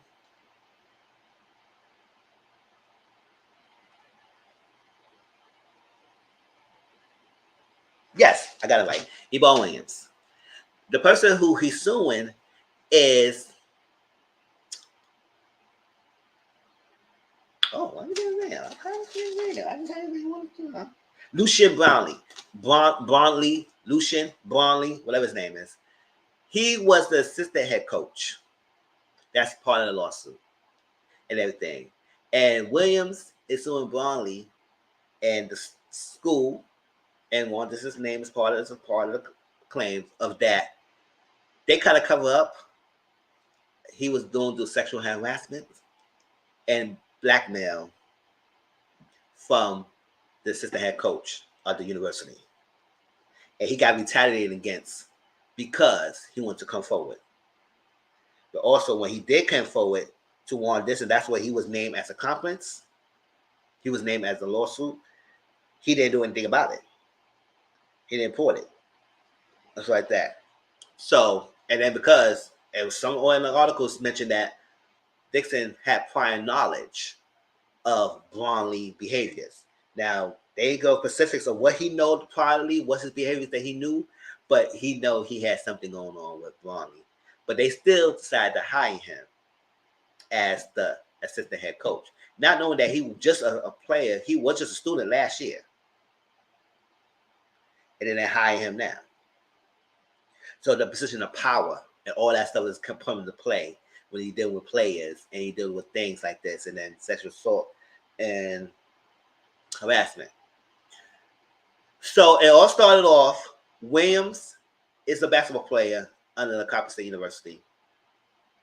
And they had a tight budget and everything. And I guess the school, and most schools was always about winning. They want about the money and everything. And it's like after the departments, they always favor the athletic departments like that. This is good. This is great. All that stuff. They get away with a lot of things. All that stuff, you never know. It is always it's like that. So Williams was on social media. He got a message on social media from a woman, right? And there was a mix of a relationship.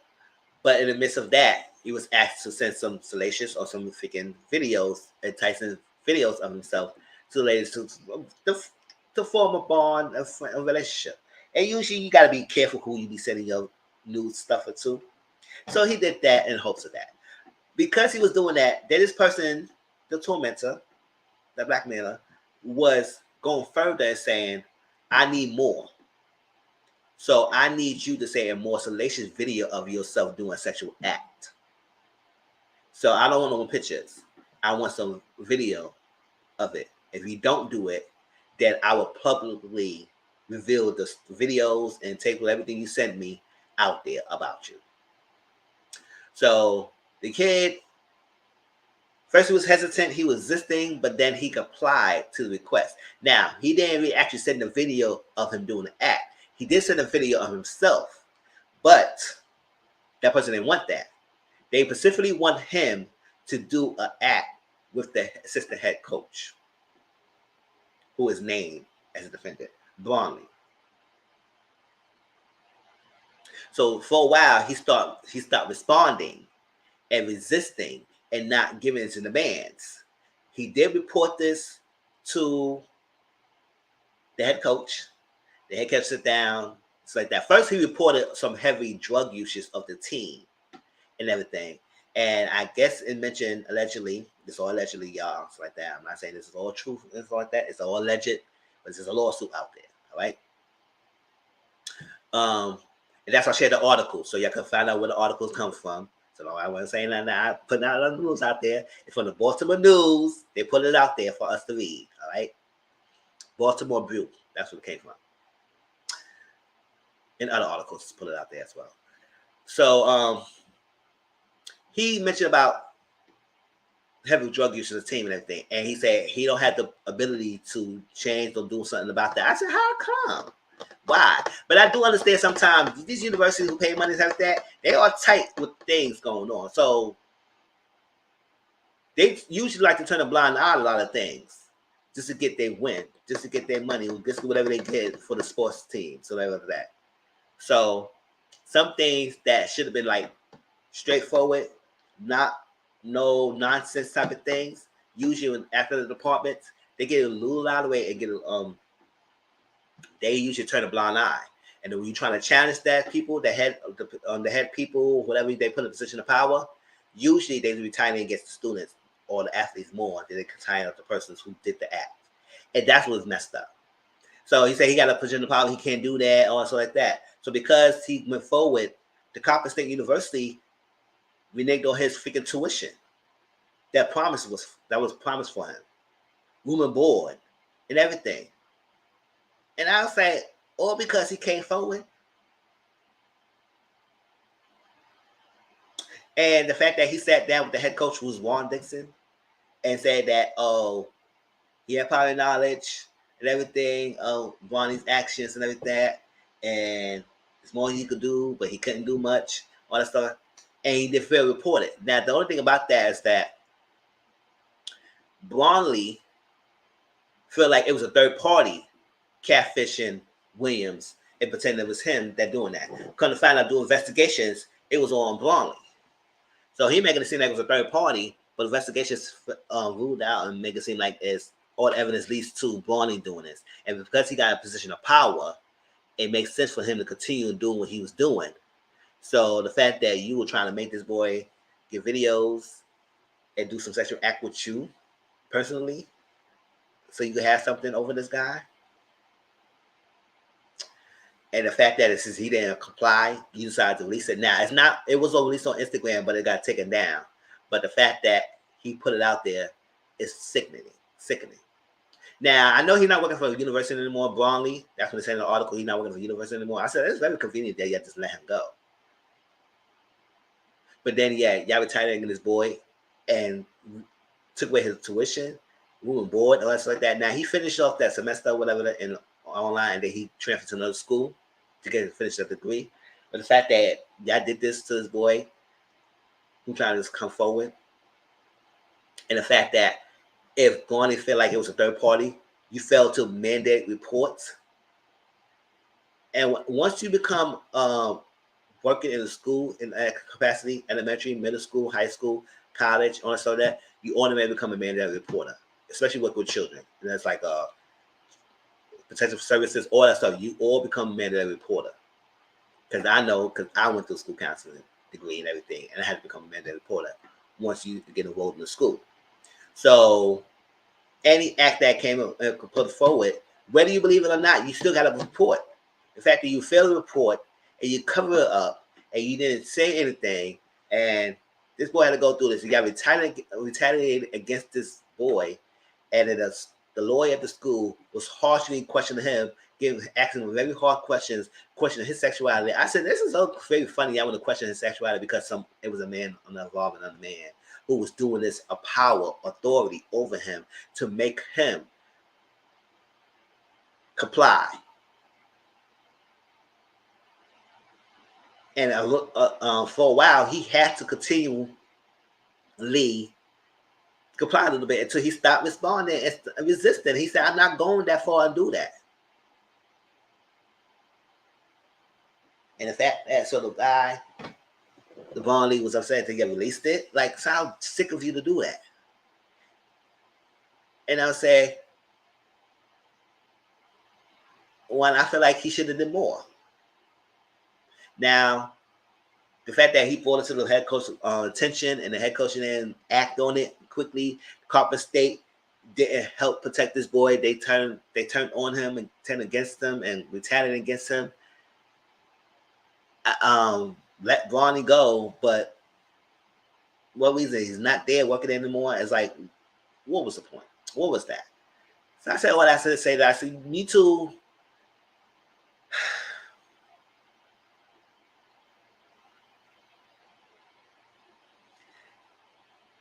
People so worried about championships and money. Y'all just throw away all human decency and human respect and human compassion, empathy of somebody else.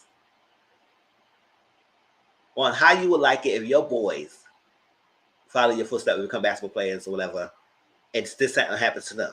You want someone to take action. Now, when you feel of your job, you feel you will get fired, you feel all that stuff like that, you put that against the school who will try to retaliate against you about standing up for your kids. And how come y'all cannot deal with the drug issues? How come y'all cannot deal with this? How come y'all figure put him in a position of power to be hired to do this stuff to this boy, to the student who trusted y'all? and y'all failed them. That was messed up. So, what y'all thoughts about this thing? Did y'all even read it, everything? Because I know I said the whole breakdown, but what y'all thoughts about it? Let me see. Let's go one. What else did I say?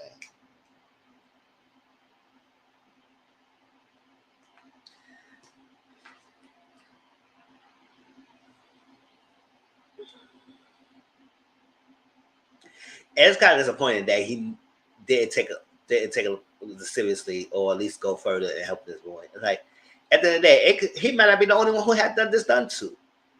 But the fact that I protected this person now, yes, granted, he's not working at school anymore, but at the same time, the fact that this was reported and then y'all turn against on a student and the athlete as that, messing with his chances of financial assistance also because y'all question him hard and not going further, y'all must investigate, but don't treat the victim as he was lying to do something vendetta against something.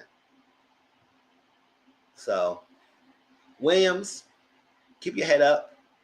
Hope you get what you deserve and get the money you deserve and get at this school, because not only it just show light of the wrongdoings and the faults of schools and athletic departments and what they do like to do, cover up and trying to think like they all great, and knowing that this stuff happens and y'all turn a blind eye. It put lights on schools like this. Schools are worried more about their image and not about the safety of their students and their athletes.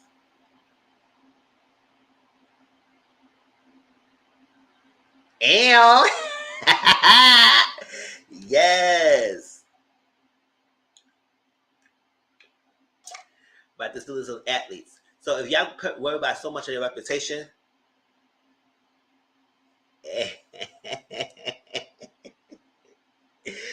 y'all worry about so much about your reputation than the well-being of your athletes and students, then that's on y'all. But don't get mad when people don't want to be supporting y'all. I don't get your fundings. I just come out there and move your reputation as a school.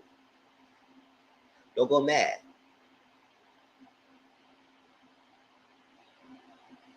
So I want to put it out there because this is not looking good. And I said, listen, if this lawsuit happening, it affects his household.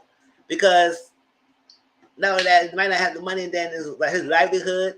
Now, whether or not it comes to question when he's still going to be the head coach or not of the school, it's still dependent of this investigation. You know, sometimes when schools and stuff go through lawsuit, they don't tend to let go to people who's involved in the lawsuit because they say, nah. But yeah, y'all did this.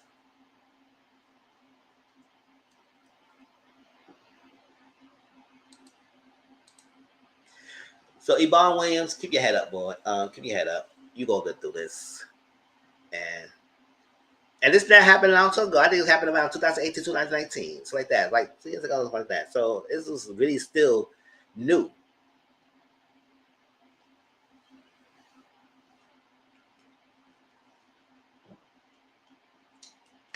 All right.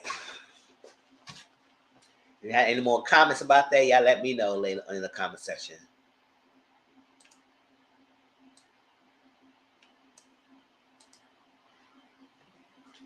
All right, let's go with the last topic.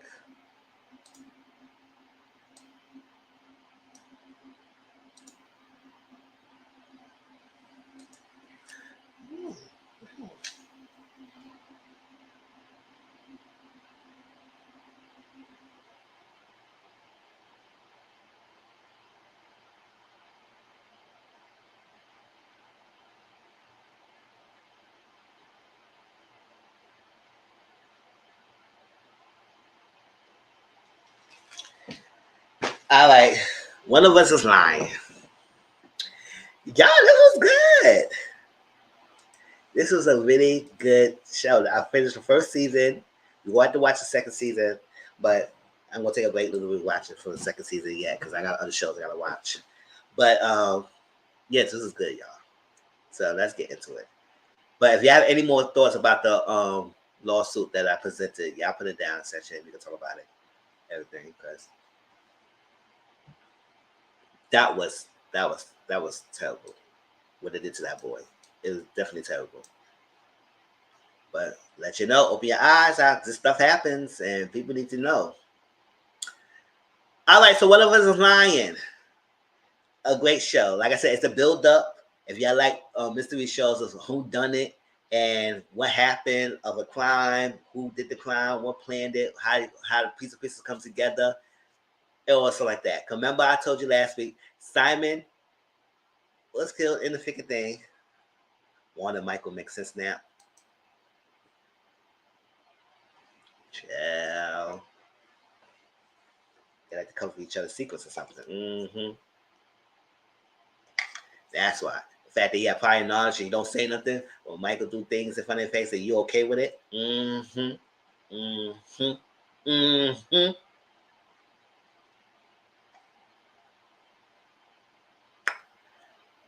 Yeah, it makes sense.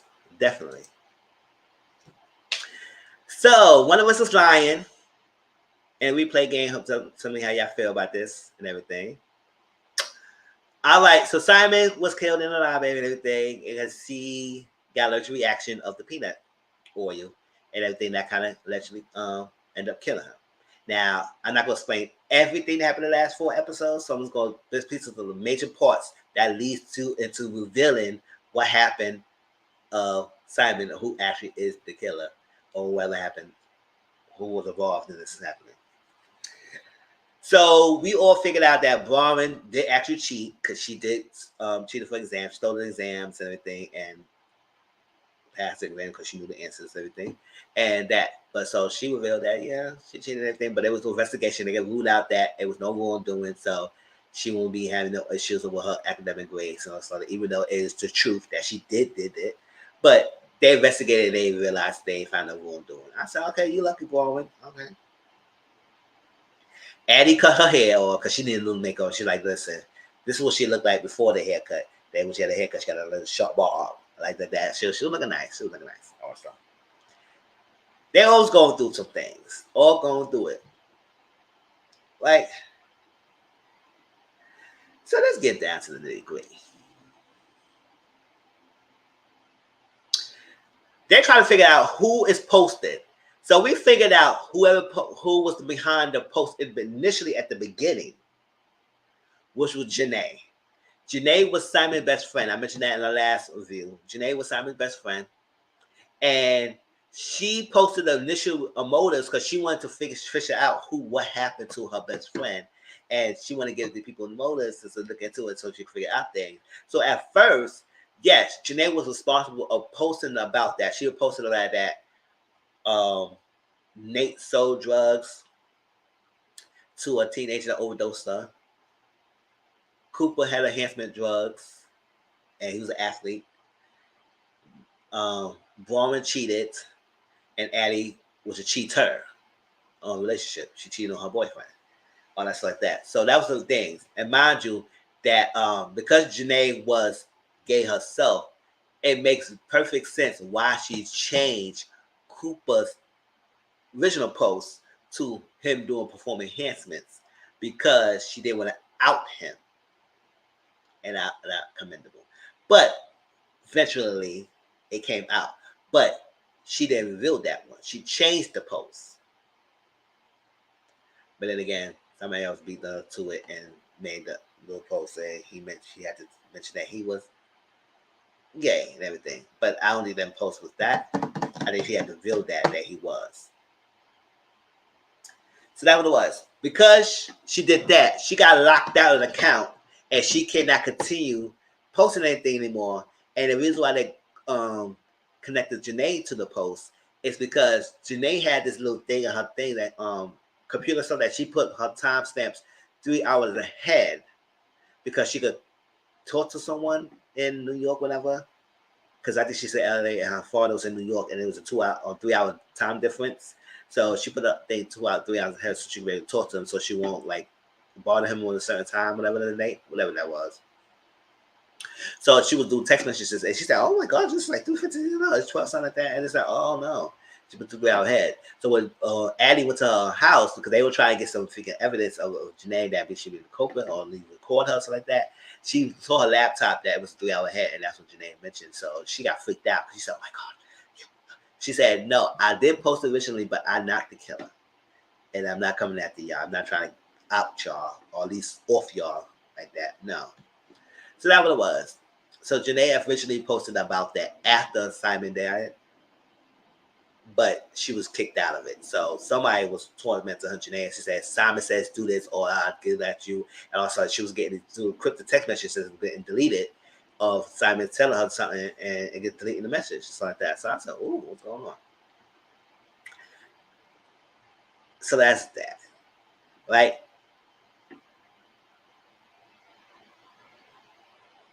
They were trying to come up with a plan, the Murder Four. They called it the Murder Club. The Big Four. This is the four, the Murder Club. Right here, right there, those four. Minus Simon. Simon's the one that was the victim. He killed. He got died. This is Nate, this is Cooper, Addie, and Baldwin.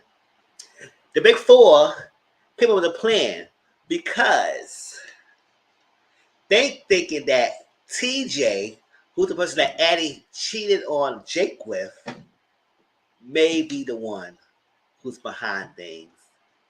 Because he hasn't been around. He was keep hitting up Addie and she not responding and everything. So they may think that he may be stalking them.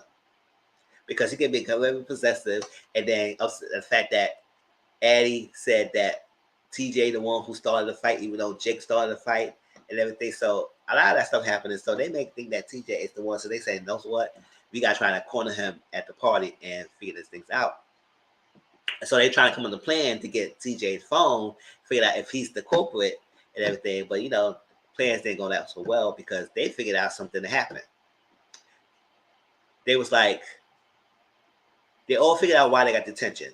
Cooper got detention because his phone was under the locker and everything, so he got late to class. Bourne got detention because her phone was in her bag and it wasn't her phone, so my planted her phone in her bag and it went off. Addie's phone got alarmed and it went off in her phone in the classroom. And then Simon fought with someone and he got detention, but he fought with TJ. But they said, how come Simon got detention and not TJ? So that's when they start putting pieces together. It's like maybe TJ behind this because how the hell Simon got detention, he didn't, and it could have been a foul. So they checked the principal office, Baldwin and Nate. Went to the principal's office and realized that they actually saw a foul, and it's actually true. He had a physical altercation with Simon, but Simon's the only one got detention and not TJ. I said, ooh, why that happen? So that's all that said and done. So they had finally caught with TJ, had all this whole little riff laugh and everything, and realized they saw TJ's phone, and it was nothing on his phone that implicated him as the person of interest of Killer Simon, or even framing him on doing behind about that. So they got him all wrong. Or he really did care about Addie, but she kept messing it up. So he's like, he's done with y'all because y'all doing the most and everything. And then the murder club was allowed, maybe they was talking, and Vanessa, the girl, she took a picture of her, she showed everybody the murder club came together, yada yada yada, and all that stuff like that. Now they found an EpiPen and figured Addie's locker. I said, why are they always putting stuff in Addie's locker? They put a peanut oil in her locker. They put an EpiPen in her locker. I said, they're trying to frame Addie for the T to the fullest. But we kind of found out that they put a whole bunch of EpiPens back in Nate's motorcycle. So Nate's got arrested for the murder of Simon. Now, we all realized that Nate couldn't do it, but he's a prime easy suspect because he already got 2 strikes. So going back to jail, there's 3 strikes, he's out. So it was a lot going on with these people and all that extra stuff. So I said, that is serious, right? So now Braun is upset. The other 3 is like, oh my God, Nate couldn't do it. We got to try and get him out. And one thing about the murder 4, they had these ideas and they come to the ideas and sometimes they don't always work out. And then sometimes they take it further and it get things worse. And this is one thing that happened because we got to find out. So Simon was getting information from other people when he called them out. Like when, for example, when he got a Keely and he mentioned something about Keely, it's like that, whatever the relationship with Cooper, Keely said, let's leave it alone. I can give you other information. And she gave information about the cheating of Addie and TJ. And then he would get information from other people of other things to find it out so he could be involved in trading, right? So they were saying that something happened. I think TJ got something, or he got a message, everything, or everything. And Simon came after me, and he realized that I was cheating on thing. He would give information, and he gave information about Mrs. A. Mrs. A was the teacher that got them all detention, and then she was in the room, and then she left out of the room to go at the streakers. So that's something about Miss A. So they said, "What's going on, Miss A?" Now I was like, "What they go on?" Because now they're thinking that Miss A kind of set them up to build all the attention and frame them. I said, "How she would kill a student and then frame y'all?" I was like, "Child." What happened with Mrs. A and the secret that they had on her is that she violates the school rules or go beyond of helping her students. Vanessa was one of the best friends of Addie. They fell out because, Addie cheated on Jake on TJ, and Vanessa was dealing with TJ, stuff like that. That was something like that. So, they fell out. Vanessa got pregnant. And Miss A, because she's really care for her students, she called the doctor appointment. She made an appointment for Addie because, not Addie, Vanessa's parents would have been freaked out and everything, and they didn't even like that. So she called an appointment. She drove Vanessa to an appointment, hold her hand, waiting for the thing, even paid for the procedure and everything. A lot of that stuff you can't do as a teacher. Like, you can't really do all that stuff because now you're breaking rules. So she could lose her license if this ever came out. So they was following Miss A. They just saw Miss A with Vanessa, and Addie went to Vanessa and trying to get her information and trying to figure out what was going on, what happened. That's when Vanessa told her the whole situation about Miss A. They think Miss A was accomplice doing something, and so Miss A was actually being helpful. And so Vanessa was trying to tell us, like, please do not go to police about this information. Help Miss A because she was the only one there for me. My parents couldn't be there for me. She was the only one there for me. And don't get her in trouble because if it comes out, she could lose her job. So she said, okay, yeah. So they was so hell bent of trying to get Nate out, and because he got plenty of evidence, they gave Nate a plea deal. That if he signed, he would do 6 years, but he could get out earlier for good behavior than 4.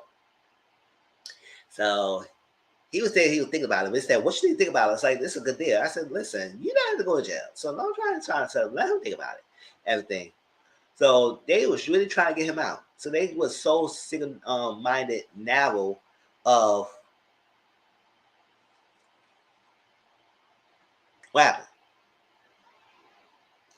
A focus on getting Nate out, especially Braun. Braun would say, "Oh, I gotta get Nate out," because she loves Nate and she want to be with him, all this like that. She started to get feelings. So everything, we gotta get Nate out, we gotta get Nate out, all that stuff. To the point that Braun had to do a figure person statement. She wasn't focused on person things, all stuff. She was all focused on figure Nate. Barbara did a personal statement, and she wrote her personal statement about how she cheated on her exam, how people ain't perfect, how she trying to help her boyfriend out, her guy friend Nate out in jail, and all that stuff, could be innocent. And she said, "Why do you think you should be doing that in person?" She said, "Listen, I want to say the truth. At the end of the day, you have somebody in jail who's not supposed to be there, so all that stuff." So she basically did all that to guilt trip her parents to bailing Nate out. His bail bond was $500,000. Bail was $500,000. You only have to put up a certain portion of that. Ooh. So I think only 5,000, right?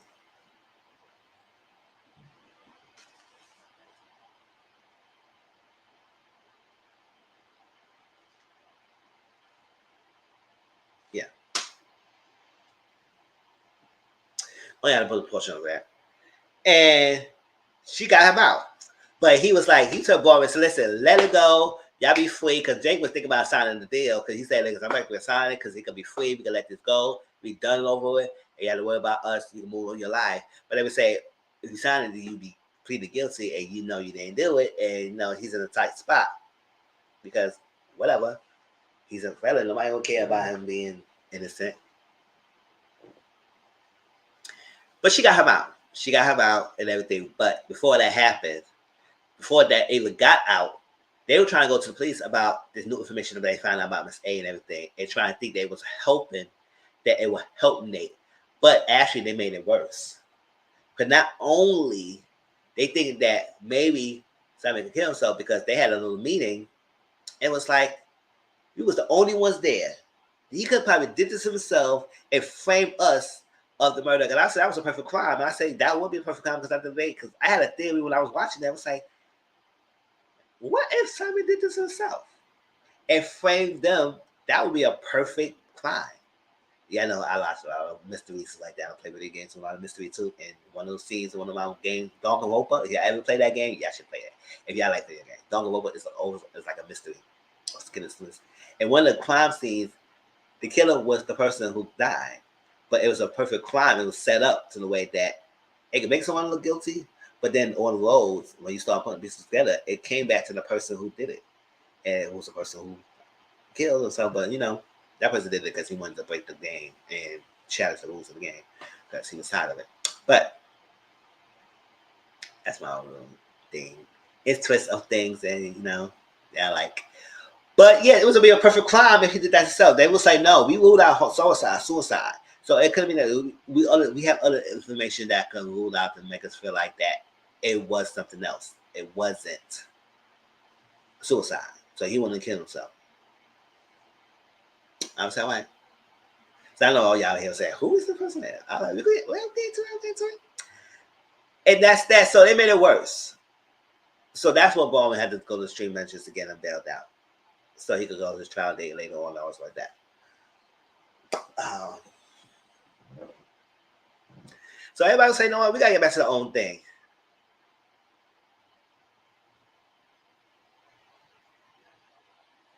All right, good night to Momo. That could be a perfect crime, because how sure? Oh, he's dead. He's dead. They ruled it out. He's homicide. He's dead. But yeah, that's true because they pull out the body out and they look the thing and they just announce that he's dead. So, but we just gonna have to go for the thing that he is.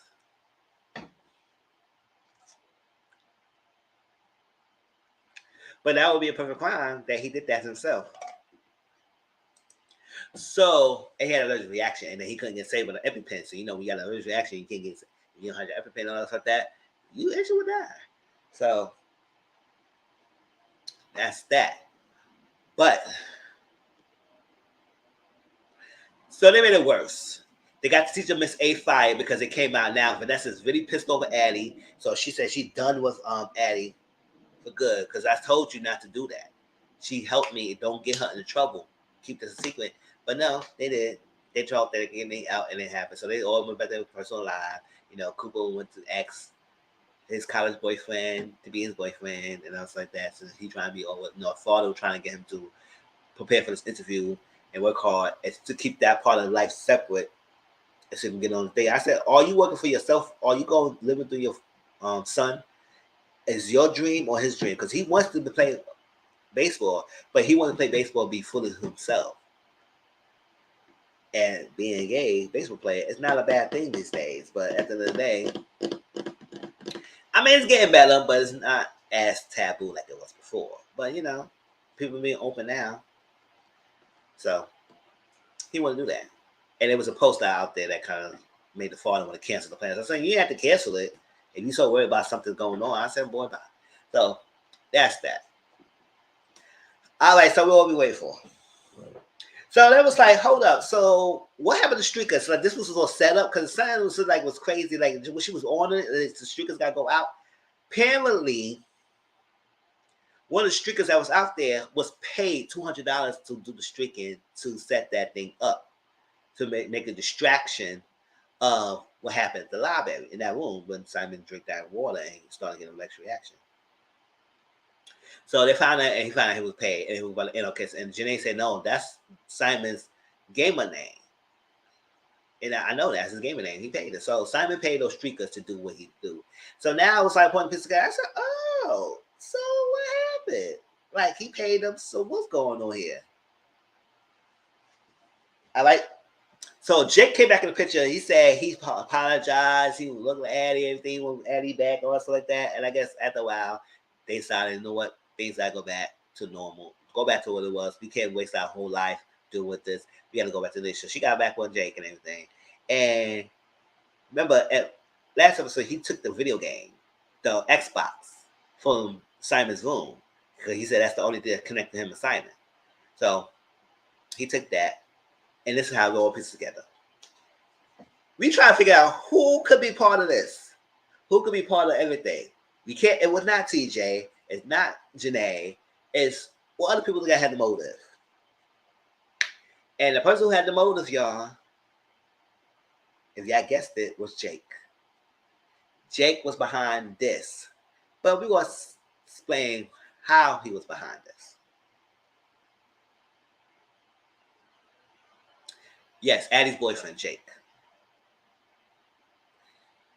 Remember I told you Simon fished for information. So that whole part of the scene when he confronted Cooper about him being gay and everything, he said, I'm not going to post it, but I ain't going to post it yet if you don't push me and everything. That's the same party scene that Jake was upset that he crashed the party. I said Simon was always everywhere, so I don't know why you're upset. So he crashed the party, and he spoke to Addie and something like that, and something happened. So Jake was upset and said, why are you talking to the girl? What'd you say? And then he kept manhandling and thinking Simon trying something like that. So Simon told Jake, yes. Right? Simon told Jake the secret. Remember when Addie's secret came out, he was trying to fish out, is this true? It's true. She was lying, saying it's true. It's not happening until after a while she figured out she had a conversation with TJ and he fought TJ. But the whole thing about that is that he already knew she cheated and still played along with this girl. So let's say your man is a social psychopath. And he like to be controlling. And he does like to control a lot of things. You can see it. And Addie was so in love with him. So in hell's in love with him. And what sucks about all this, y'all? This guy did this because she cheated. So he wanted revenge on Addie. And it's happened to the rest of most casualties. Now, Janae was telling them that Simon didn't really hate all y'all. He didn't like all y'all. He didn't really hate Addie. He really cool with Addie. So I said the fact that he had everyone else but Addie, I said then why? Why he couldn't hate Addie? And then it all started making sense. So the fact that Jake found out way before the secret came out about that. And then he told Simon he wanted, yes. I told you. So Brittany, you was missing no action with us. We was watching it. We're going to watch season 2. Well, you got to watch season 1, though. You got to catch up with the season what was happening. But it was on Peacock.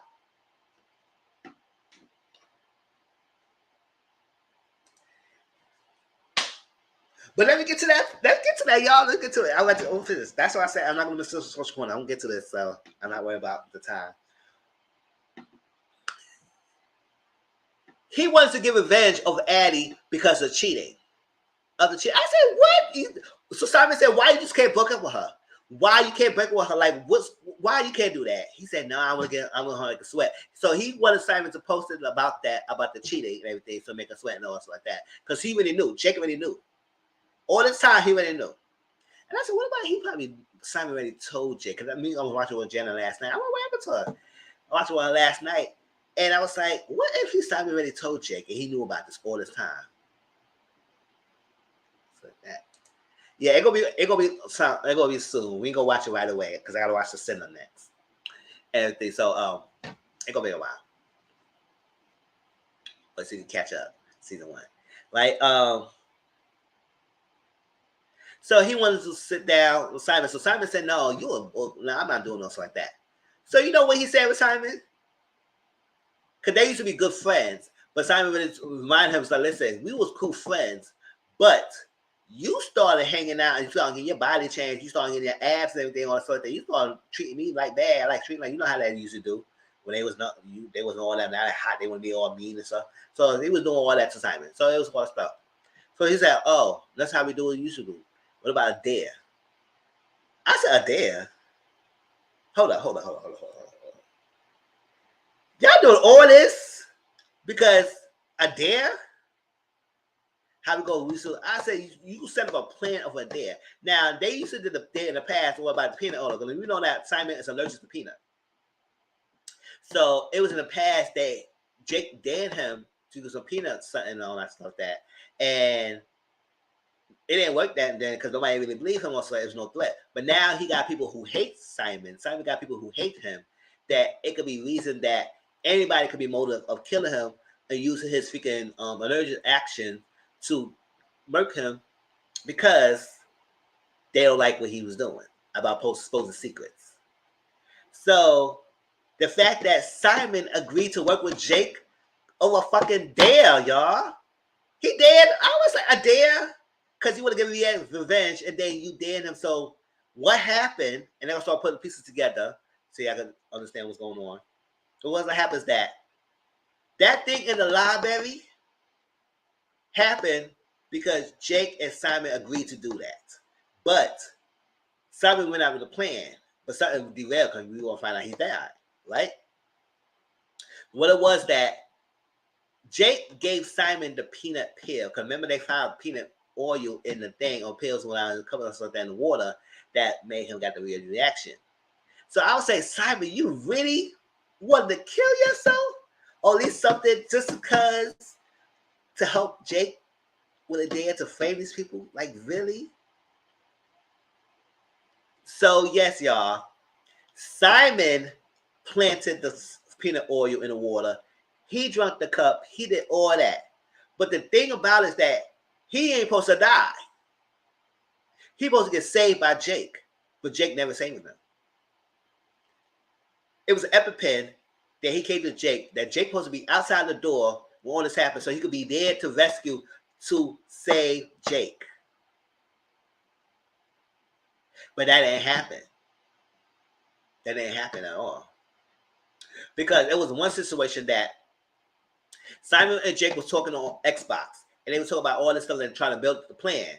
And Simon was asked Jake, "Oh, you going to be there in the front of the door?" He said, "No, you got to make it seem like it's like that, and I can be there, or like that." So he kind of real dead serious, like he was not going to be there and help Simon.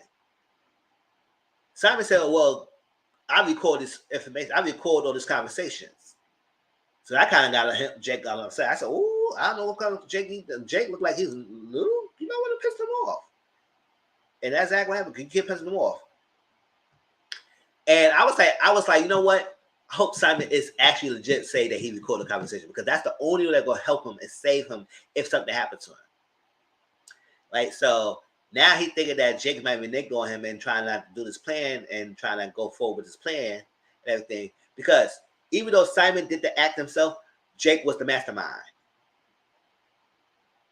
and everything, and trying to play all this stuff together with him and do it so like that. The only thing happened that Jake was not, he didn't feel in the ball end of helping him with the EpiPen when he needed to. Because remember I told you the nurse officer supposed to got fired because she had no EpiPens. Because at the end of the day, when you have students that have allergic reaction and you have to have things for them and his records, you need to keep those stuff safe and safe. It's safe. And put up in freaking reachable reach for other people who could be in your office. You're not supposed to have that out in the open. Or you're not supposed to leave that available so somebody could take it. So the fact that she got fired because of her own carelessness. And we realized that, as Dick said, when Cooper went to the office and he said it was no EpiPens at the freaking office, and he saw that Addie's name was on the list, right? They said, "Addie, you was in the office, nurse office." She said, "No, I wasn't." She said, "Why your name was signed?" She didn't know why her name was signed.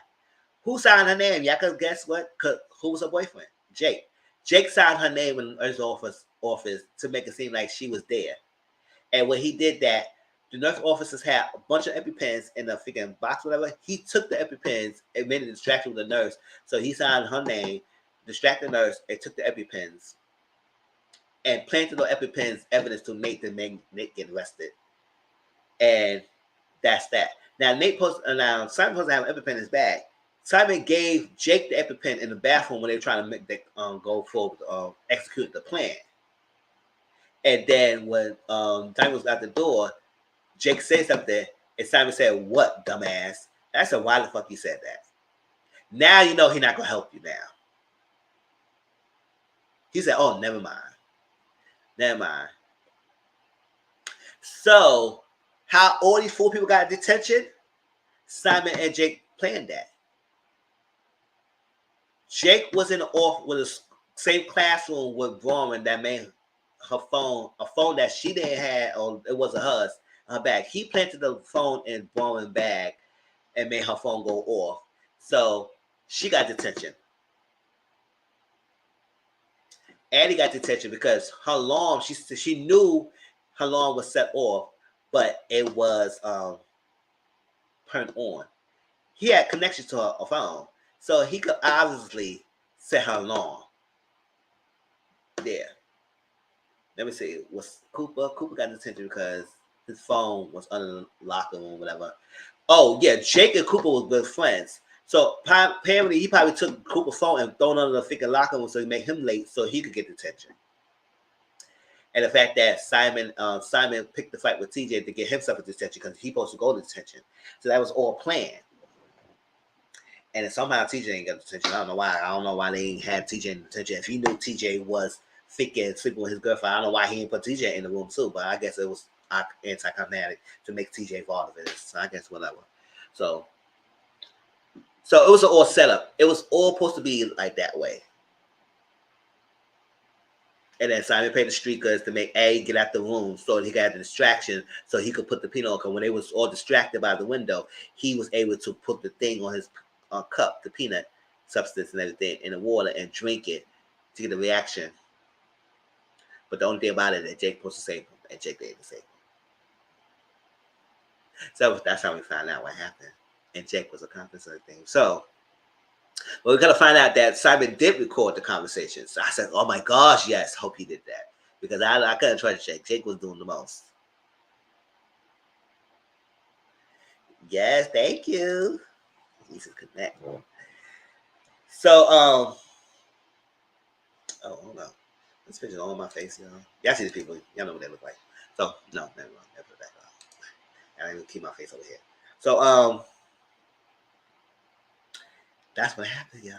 So they was like, okay, we gotta get Jake. We gotta get him because the big murder four was listen. So Jake had a Halloween party. He wanted freaking Addie to wear some freaking magician outfit. They could be close together. No, he wanted Addie to wear a freaking bunny outfit, sexist outfit, whatever, a bunny sexist outfit. Everything. He'd be a magician. She'd be a bunny. I said, oh, okay. But she said, no, I want to wear a magician outfit. We could be together. So he said, I don't like that ish. Nah. But they said, oh, no, whatever. So Cooper had an invitation. He got in, and then he got to sneak everybody else in. So they got to try to get the Xbox to find out information and what's going on, and see what crack the code and get that thing. Let's get the police so we could get this done situated because Jake was involved in this. And somehow they came up with a plan. He figured out the plan because Addie took the keys and everything, and he figured it out. He went upstairs. And they trying to go. He had a gun because he was a hunter, so he know how to shoot. So Addie and Braun was outside his window in a ledge. I said, y'all could have left the freaking thing. Y'all still right at the edge. Y'all could have left the freaking scene already. Y'all still there so he could watch y'all see the outcut. And then y'all jump and Braun sprained her ankle.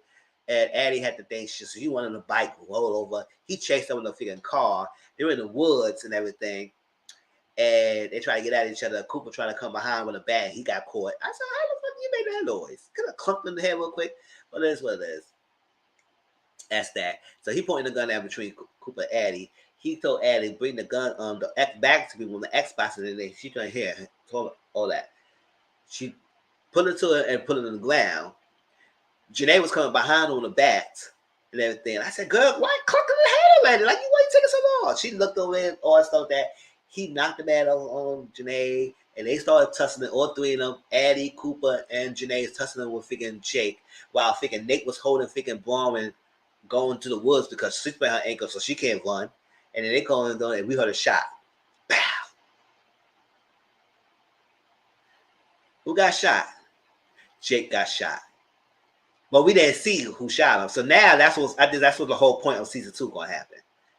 Fight out of the mystery behind Jake. And now Vanessa's on a vendetta because she don't believe that he shot himself. Whatever happened, what happened? One of these people to kill him.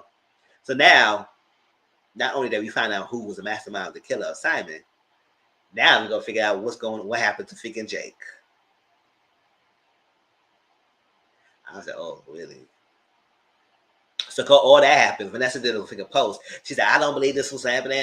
They say all this stuff like that. I don't believe that. He didn't do that and stuff." And she was like, all that post. They all go back to their old ways. Instead, we gotta go back to normal. This is not normal. So Nate, so Obama, it's not normal. So they all was in their separate little cliques, and then they all get text messages with Janae. Janae's part of the crew now. It said, "Oh, what he said." I wrote it down, y'all.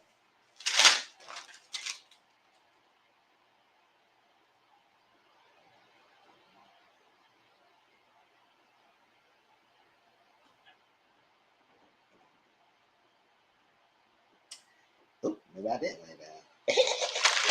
Oh, yeah, I did. Oh, he said, Simon says, "Do as I tell you, or everyone will know what you did." So apparently, this Simon Says is continuing going. So now somebody else is being Simon. Before with Jake was Simon Says, but now maybe he probably was a major. Maybe he did what he did by stalking them. Because remember, he stalked them. They took a picture of the murder for meeting at the theater. So he the one who posted it out there and put it out there and stuff like that. But I would say, was Jake working with someone or whatever? But now Jake is dead. Somebody's out there pulling the strings. They're trying to expose them and say, "Do what I have to tell you, all that everybody else won't happen." I said, "Ooh!" So now the second season about the thing behind Jake's death and who's this new Simon. Ooh, chill. And that was one of us lying, y'all, on next show. So y'all can still watch it because it's a lot more details that was put into it that I did not mention, but I gave you the overall arch of stuff that was make it easier for you to connect the dots and see what happened of the overall plot of the story. But yes, but if y'all want the details and say how to build up to it, I think it's a great show to watch. I believe so. Because I like shows like this. Stuff like this to make me think. Because y'all know, I used to read a lot of mystery books and like that. So I was so tuned into a lot of shows that does this. That, like Pretty Little Lies. Get me wrong, I really love that show too. And how the end of it was stupid. But at the end of the day, it was still a great build up. And I watched every season too. I watched every season of Pretty Little Liars. So I know everything. But not the new one yet. The new Pretty Little Liars Homecoming, whatever that is. I ain't watched that yet. So I guess I'll watch that soon. But I like stuff like that. Yeah, Cool Attention with Mean Girls, with Gossip Girls, Pretty Little Lies, all that mixed in one. Oh yes, Cool Attention was good too. That was one of the good shows. Yeah. Yes, Pretty Little Lies did start off good. And then yeah, it did start off good. That's good. And we got to the end, I was like, okay, what really? This how we end this? This is the killer? This is what it is? But yes, the mysteriousness of it all. But yes, that was Mr. Talks, y'all. So it was a mix of Mr. Social Corner and Mr. Talks because I put two topics in there, and hopefully, y'all tell me if y'all had thought of anything else about any of the topics. Y'all put it down in the comment section down below. I would love to hear your thoughts and everything. It will be no Mr. Social Corner tonight, y'all, because I want to and there's no panel either. So what I'm gonna do, I'm gonna get something to eat, and I'm gonna watch some shows. I know I gotta watch Potomac, and I'm gonna catch up on some American Horror Story. So watch that. And that's it. Don't forget, tomorrow I will premiere my review of Potomac around 7 to 8 o'clock. You know, premiere is when we watch it together and we make comments on the video. So, stay with, am I going to do a premiere? I gotta see, because I do want to plan to go to movies and give my opinion. I might do a Republic review. I still will do a review. Y'all will get it tomorrow. It might not be a review premiere or not, because it depends what time I get back home. So, either way, y'all still get my review of Potomac, okay? Yes. Ain't Ish in the Green Eye Man. Oh, ugh. Yeah, I don't know. You say you might be done with watching the season, so I'm gonna be here to give y'all a review. Cause baby, I'm gonna actually say with these ladies already. I'm tired of this freaking light bright additions getting away with a lot of things. But I'm glad that Wendy and Candace is holding their own and everything. And I said that Chroma's own head, Ashley, yeah. That's that. But we will say that in comments too when the tournament comes, because Candace go reveal something at the barn, and she gonna confront Giselle again, and they gonna go to the Miami trip, and that's that. That preview showed that I'm good. Yeah, that's what I said. So, yes, but I'm here to give you a review because I know some people might be done. I was like last season, I was done with that season. I ain't watched most of the season, but I know some people was like, "Chad, this season might be doing the same thing." But I'm gonna push through it until they give me a reason not to watch it anymore. Because I know I will quickly drop this show in Bad Habit and watch it on the reunion when they come back to the reunion and catch up with the reviews. But yes, that was my Mrs. Toast, y'all. Hope y'all enjoyed the content. I know it's getting 2.5 hours, but y'all always rocking with me. Replay game, please. Appreciate y'all, the love and support. Also, share the video out there and put the like, comments, like and comment if you can. I know I didn't stream to Twitter, but Twitter, you can always look up my link and join over here as well. I appreciate all y'all love and support and everything. Don't forget, y'all can always hit me up on Twitter, Instagram, and everything. And also, if you got any topics y'all want to discuss for next Sunday, Mr. Social Corner, hit me up and let me know. Because sometimes I always don't mind that catch thing. So sometimes y'all might catch things more than I do. Everything, without further ado, I love y'all. I appreciate y'all coming through. And everything, y'all be safe. And we'll talk, y'all. Oh, don't forget, Thursday night, it's movie night. I think we will watch The Sinner, the first episode. And maybe start watching something. I think maybe how I'll start. We'll see. I'll think about it when we get before we get Thursday. But there will be no watching longs on Wednesday night. It'll just be a Thursday and maybe Saturday. All right. See y'all soon. Peace out.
All right. Have a good night, y'all.